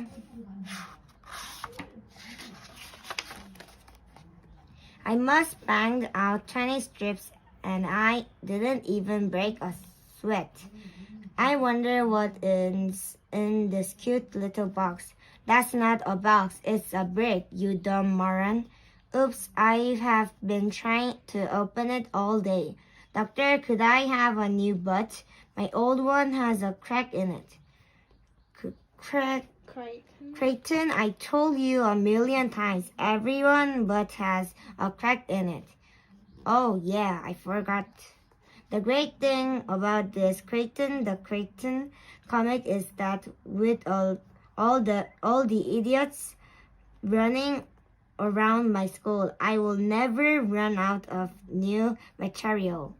When I got to school today, I took my comics to Mr. Iran's office. He's the teacher who runs the school newspaper. But when I went to turn my strips in, I saw that there was a pile of comics from other kids you were trying out for your job. Most of them were pretty bad, so I wasn't too worried around the competition. Girls Rule by Tabitha Kircher and Lisa Russo. Don't walk near our lunch table, Tyre Green. Yeah, you're not even cute. Ha ha ha ha. Girls Rule. One of the comics was called Dumb Teachers, and it was written by this kid named Bill Tricht. Bill is always in detention, so I guess he has a bone to pick with just about every teacher in the school, including Mr. Ira. So I'm not too worried about the chance of Bill's comic getting in either. Hey, Mr. Ira, you pooped your pants again. There were actually one or two distant comics in the bin, but I slipped them under a pile of paperwork on Mr. Iron's desk. Hopefully their ones won't turn up until I'm in the high school. Thursday. Today during morning announcement, I got the news I was hoping for. And the new cartoonist for the school paper is Greg Heffley. The paper came out today at lunchtime, and everyone was reading it. I really wanted to pick up a copy to see my name in the print, but I decided to just play it cool for a while instead. I sat at the end of the lunch table, so there would be plenty of room for me to start signing autographs for my new fans. But nobody was coming over to tell me how great my comic was, and I started to get the feeling something was wrong. I grabbed a paper and went into the bathroom to check it out. And when I saw my comic, I practically had a heart attack. Mr. Ira told me he had made some minor edits to my comic. I thought he just meant he fixed spelling mistakes. and stuff like that. But he totally butchered it. The comic he ruined was one of my favorite ones too. In the original, Creighton the Creighton is taking a math test and he accidentally eats it, and then the teacher yells at him for being such a moron. By the time Mr. Iron was done with it, you practically couldn't recognize it was the same strip. So I'm pretty sure I won't be signing autographs anytime soon. March, Wednesday. Me and Rolly were enjoying our hot chocolate in the cafeteria with the rest of the patrols today, and there was an announcement on the loudspeaker. Rolly went down to Mr. Winsky's office, and when Rolly came back 15 minutes later, he looked pretty shaken up. Apparently, Mr. Winsky got a call from a parent who said they witnessed Rolly terrorizing the kindergartens when he was supposed to be walking them home from school, and Mr. Winsky was really mad about it. Rolly said Mr. Winsky yelled at him for about 10 minutes and said his actions disrespected the Becky. You know, I think I might just know what this is all about. Last week, Rolly had to take a quiz during first period, so I walked the kindergartens home on my own. It had rained that morning, and there were a lot of worms on the sidewalk, so I decided to have some fun with the kids. But some neighborhood lady saw what I was doing, and she yelled at me from her front porch. It was Mrs. Ivan, who is friends with Rolly's mom. She must she must have thought I was Rolly because I was borrowing his coat, and I wasn't about to correct her either. I forgot about the whole incident until today. Anyway, Mr. Winsky told Rolly he's going to have to apply to the kindergartens tomorrow morning, and that he's suspended from patrols for a week. I knew I should probably just tell Mr. Winsky it was me who chased the kids with the worms, but I wasn't ready to set the record straight just yet. I knew if I confessed it, I'd lose my hot chocolate privilege. And that right there was enough to make me keep quiet for the time being. At dinner tonight, Mom could tell something was bothering me, so she came up to my room afterward to talk. I told her I was in a tough situation and I didn't know what to do. I got to give Mom credit for how she handled it. She didn't try to pry and get all the details. And all she said was that I should try to do the right thing because it's our choice that make us who we are.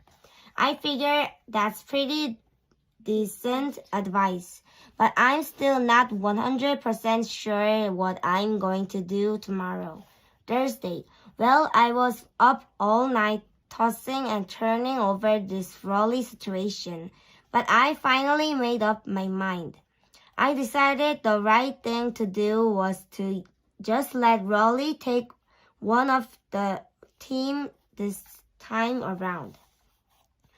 On the way home from school, I came clean with Rolly and told him the whole truth about what happened. and how it was me who chased the kids with the worms. Then I told him there were lessons we could both learn from this. I told Rolly I learned to be more careful about what to do in front of Mrs. Ivan's house, and that he learned a valuable lesson too, which is this: be careful about who you lend your coat to. Be honest with you, my message didn't seem to be getting through to Rolly. We were supposed to hang out after school today, but he said he was just going to go home and take a nap. I couldn't really blame him, because if I didn't have my hot chocolate this morning, I wouldn't have had much energy either. When I got home, Mom was waiting for me at the front door. Mom took me out to get some ice cream as a special treat. And what this whole episode has taught me is that every once in a while, it's not such a bad idea to listen to your mother. Tuesday, there was another announcement on the loudspeaker today. And to be honest with you, I kind of figured this one was coming. Greg Happily, please report to Mr. Winsky's office. I knew it was just a matter of time before I got buzzed for what happened last week. When I got to Mr. Winsky's office, he was really mad. Mr. Winsky told me that an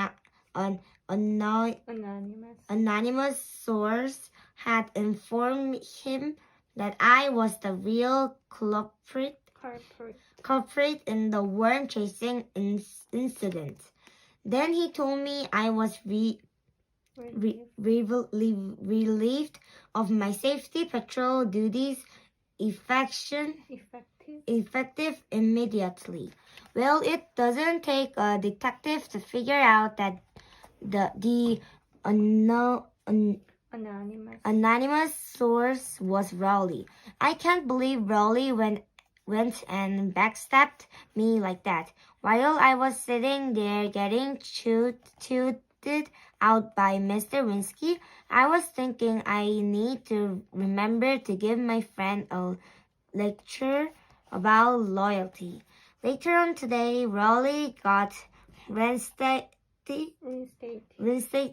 as a patrol. And get this, he actually got a promotion. Mr. Winsky said Rowley had exhibited dignity under false suspicion. I thought about really letting Rowley have it for ratting me out like that, but then I realized something. In June, all the officers in the safety patrols go on a trip to Six Flags, and they get to take along one friend. I need to make sure Rowley knows I'm his guy. Let me get this for you, Captain. Tuesday. Like I said before, the worst part of getting kicked off safety patrol is losing your hot chocolate privileges. Every morning, I go to the back door of the cafeteria so Rowley can hook me up. But either my friend has gone deaf or he's too busy kissing the other officers' butts to notice me at the window. In fact, now that I think of it, Rowley was being totally giving me the cold shoulder lately. And that's really lame, because if I recall correctly, he's the one that stole me out. Even though Rowley has been a total jerk lately, I tried to break the ice with him today, anyway. But even that didn't seem to work. April, Friday. Ever since the worm incident, Rowley has been handing out with Colin Lee every day after school. What really stinks is that Colin is supposed to be my backup friend. Those guys are acting totally ridiculous. Today, Rolly and Colin were wearing these matching t-shirts, and it made me just about want to vomit. After dinner tonight, I saw Rolly and Colin walking up the hill together, trimming it up. Colin had his overnight bag, so I knew they were going to do a sleepover at Rolly's. And I thought, two can play at that game. The best way to get back at Rolly was to get a new best friend of my own. And unfortunately, the one person who came to mind right at that moment was Fragley. I went up to Fragley's with my overnight bag so Rolly could see I had other friend option too. When I got there, Fragley was in his front yard snapping a kite with a stick. That's when I started to think maybe this wasn't the best idea after all.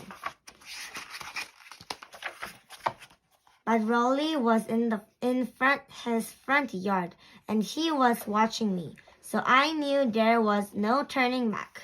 I invited myself into Fragley's house. His mom says she was excited to see Fragley with a playmate, which was a term I was not too enthusiastic about. Me and Fragley went upstairs to his room. Fragley tried to get me to play Twister with him, so I made sure I stayed 10 feet away from him at all times. I decided that I should just pull the plug on the stupid idea and go home. But every time I looked out the window, Rolly and Colin were still in Rolly's front yard. I didn't want to leave until those guys went back inside.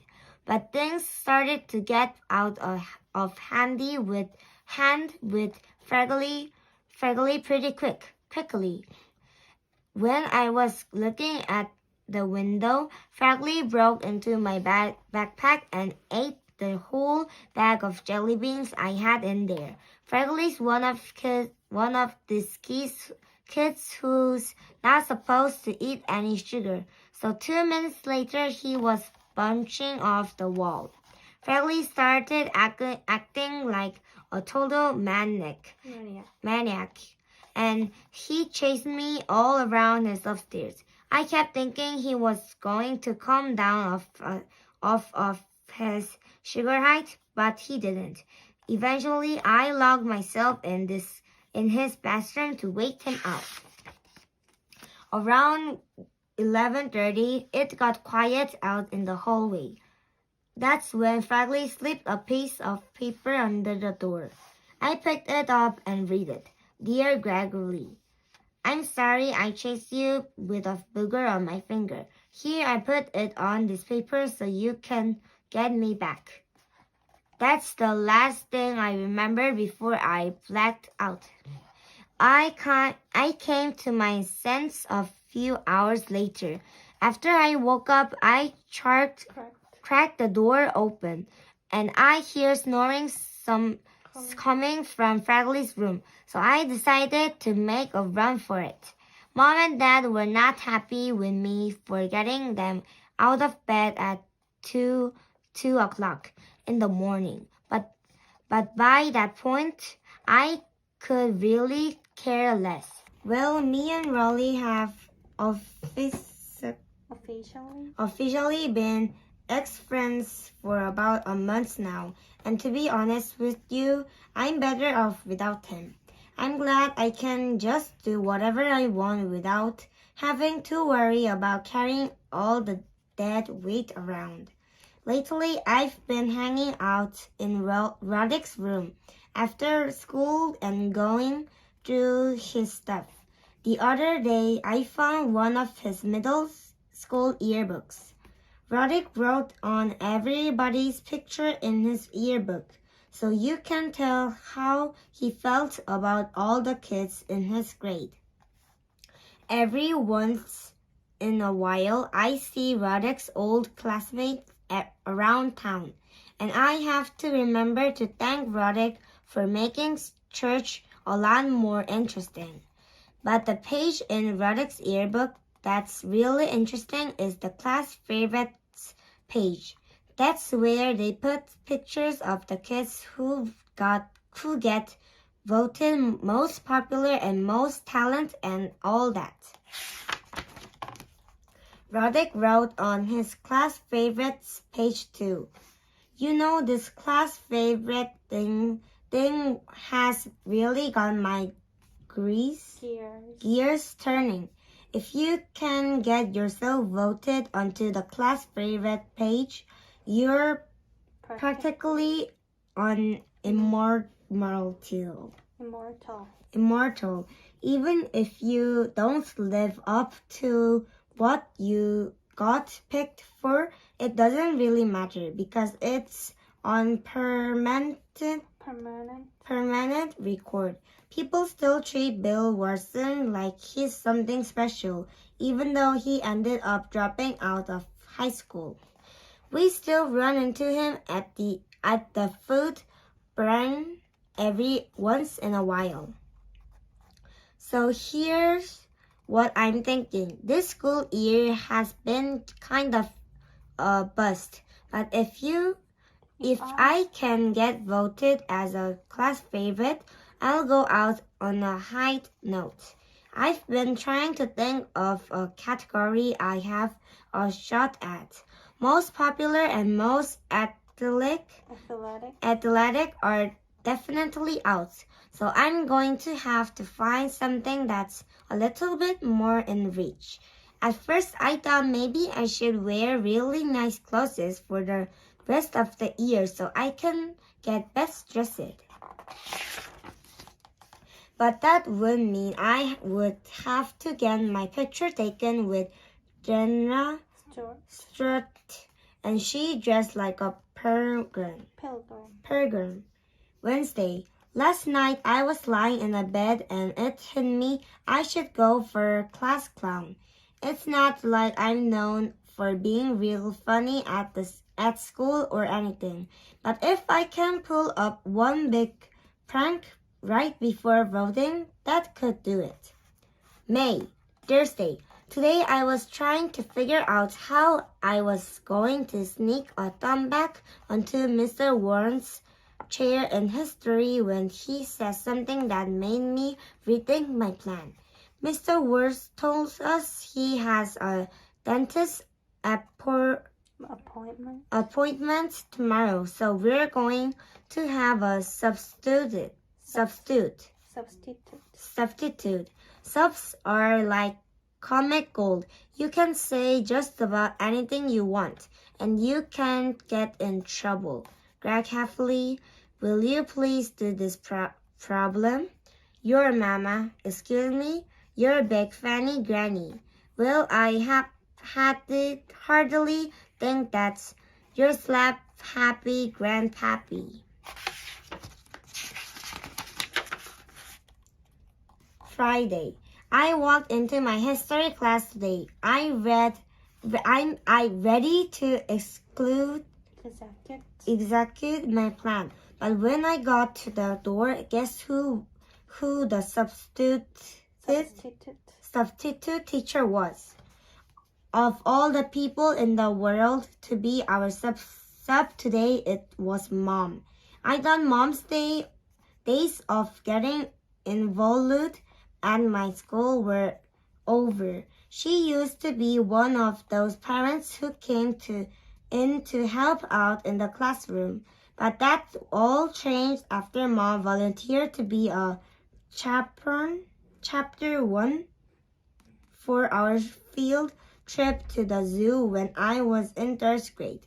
Mom had prepared all sorts of material to help us kids appreciate the different exhibits. But all anyone wanted to do was watch the animals go to the bathroom. Always Mom totally foiled my plan to win class clown. I'm just lucky there's not a category called Biggest Mama's Boy because after today, I'd win that one in a landslide. Wednesday, the school paper came out again today. I quit my job as school cartoonist after Crichton the Curious Student came out, and I didn't really care who they picked to replace me. But everyone was laughing at the comic page at lunch, so I picked up a copy to see what was so funny, and when I opened it up, I couldn't believe my eyes. It was Zooey Mama, and of course Mr. Ira didn't change a single word of Raleigh's strip. Zooey Mama by Raleigh Jefferson. Hey beautiful lady, do you want to go on a date with me? I am not a lady, I'm just one of those dogs with long hair, so no thanks to that date. Zooey Mama. So now Raleigh's getting all the fame that was supposed to be mine. Even the teachers are kissing Raleigh's butt. I almost lost my lunch when Mr. Warrens dropped his chalk in history class. Monday, this Zooey Mama thing has really got me worked up. Raleigh is getting all the credit for a comic that we came up with together. I figured the least he could do was put my name on the strip as the co-creator. So I went up to Raleigh after school and told him that's what he was gonna have to do. But Raleigh said Zooey Mama was all his idea and that I didn't have anything to do with it. I guess we must been talking pretty loud because the next things you knew, we attracted a crowd. Fight. The kids at my school are always itching to see a fight. Me and Rolly tried to walk away, but those guys weren't going to let us go until they saw us throw some punches. I've never been in a real fight before, so I didn't know how I was supposed to hand or hold my fists or anything. And you could tell Raleigh didn't know what he was doing either, because he just started prancing around like a leprechaun. I was pretty sure I could take Raleigh in a fight, but the thing that made me nervous was the fact that Raleigh takes charity. I don't know what kind of hopscotch they teach in Raleigh's charity classes, but the last thing I needed was for him to lay me off right there on the blacktop. Before me or Raleigh made a move, there was a screeching sound in the school parking lot. A bunch of teenagers had stopped their pickup truck and they started pulling out. I was just happy that everyone's attention was on the teenagers instead of me and Raleigh. But all the other kids took off when the teenagers started hanging our way. And then I realized that these teenagers looked awfully familiar. That's when it hit me. These were the same guys who chased me and Raleigh around on Halloween night, and they had finally caught up with us. But before we could make a run for it, we had our arms pinned behind our backs. Those guys wanted to teach us a lesson for taunting them on Halloween night, and they started arguing over what they should do with us. But to be honest with you, I was more concerned about something else. The cheese was only a few feet from where we were standing on the blacktop, and it was looking nastier than ever. The big teenagers must have caught my eye, because the next thing I knew, he was looking at the cheese too, and I guess they gave him the idea he was looking for. Rolly got singled out first. The big kid grabbed Rolly and dragged him over to the cheese. Now I don't want to say exactly what happened next, because if Rolly ever tries to run for president and someone finds out with what these guys made to him do, he won't have a chance. So I'll put it to you this way. They made Rolly eat the cheese. I knew they were gonna make me do it too. I started to panic because I knew I wasn't going to be able to fight my way out of this situation. So I did some fast talking instead. I would, but I'm allergic to dairy. And believe it or not, it actually worked. You're lucky, Punch. I know. I guess the teenagers were satisfied they had made their point, because after they made Rolly finish off the rest of the cheese, they let us go. They got packed in their truck and took off down the road. Me and Rolly walked home together. Neither one of us really said not anything on the way back. I thought about mentioning to Rolly that maybe he could have pulled out a couple of his karate moves back there, but something told me to hold off on that thought for right now. Tuesday. After school today, the teachers let us outside after lunch. It took about 5 seconds for someone to realize the cheese was missing from its spot on the blacktop. Everybody crowded around to look at where the cheese used to be. Nobody could believe it was actually gone. People started coming up with these crazy theories about what happened to it. Somebody said that maybe the cheese grew legs and walked away. It took all my self-control to be my mouth shut. And if Rolly wasn't standing right there, I honestly don't know if I could have kept quiet.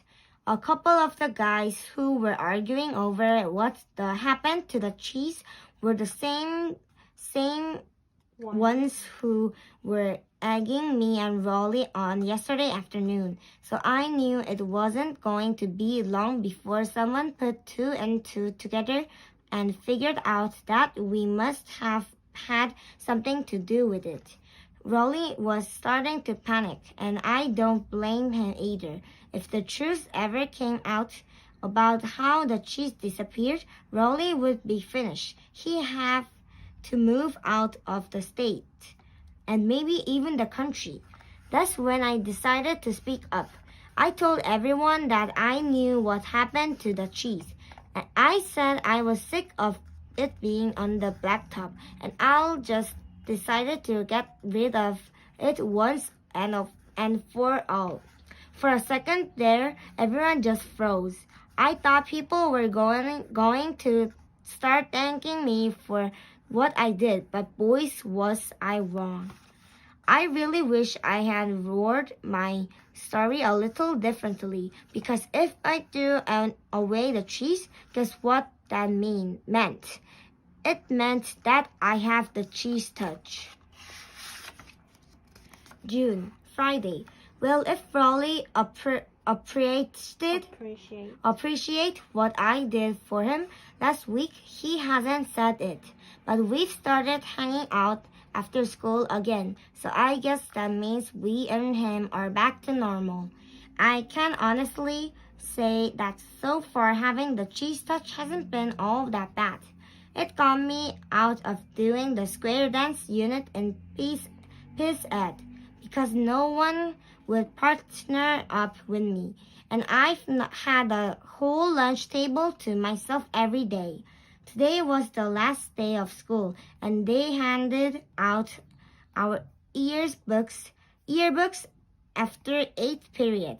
I flipped to the class favorite page, and here's the picture that was waiting for me. Class clown, Raleigh Jefferson.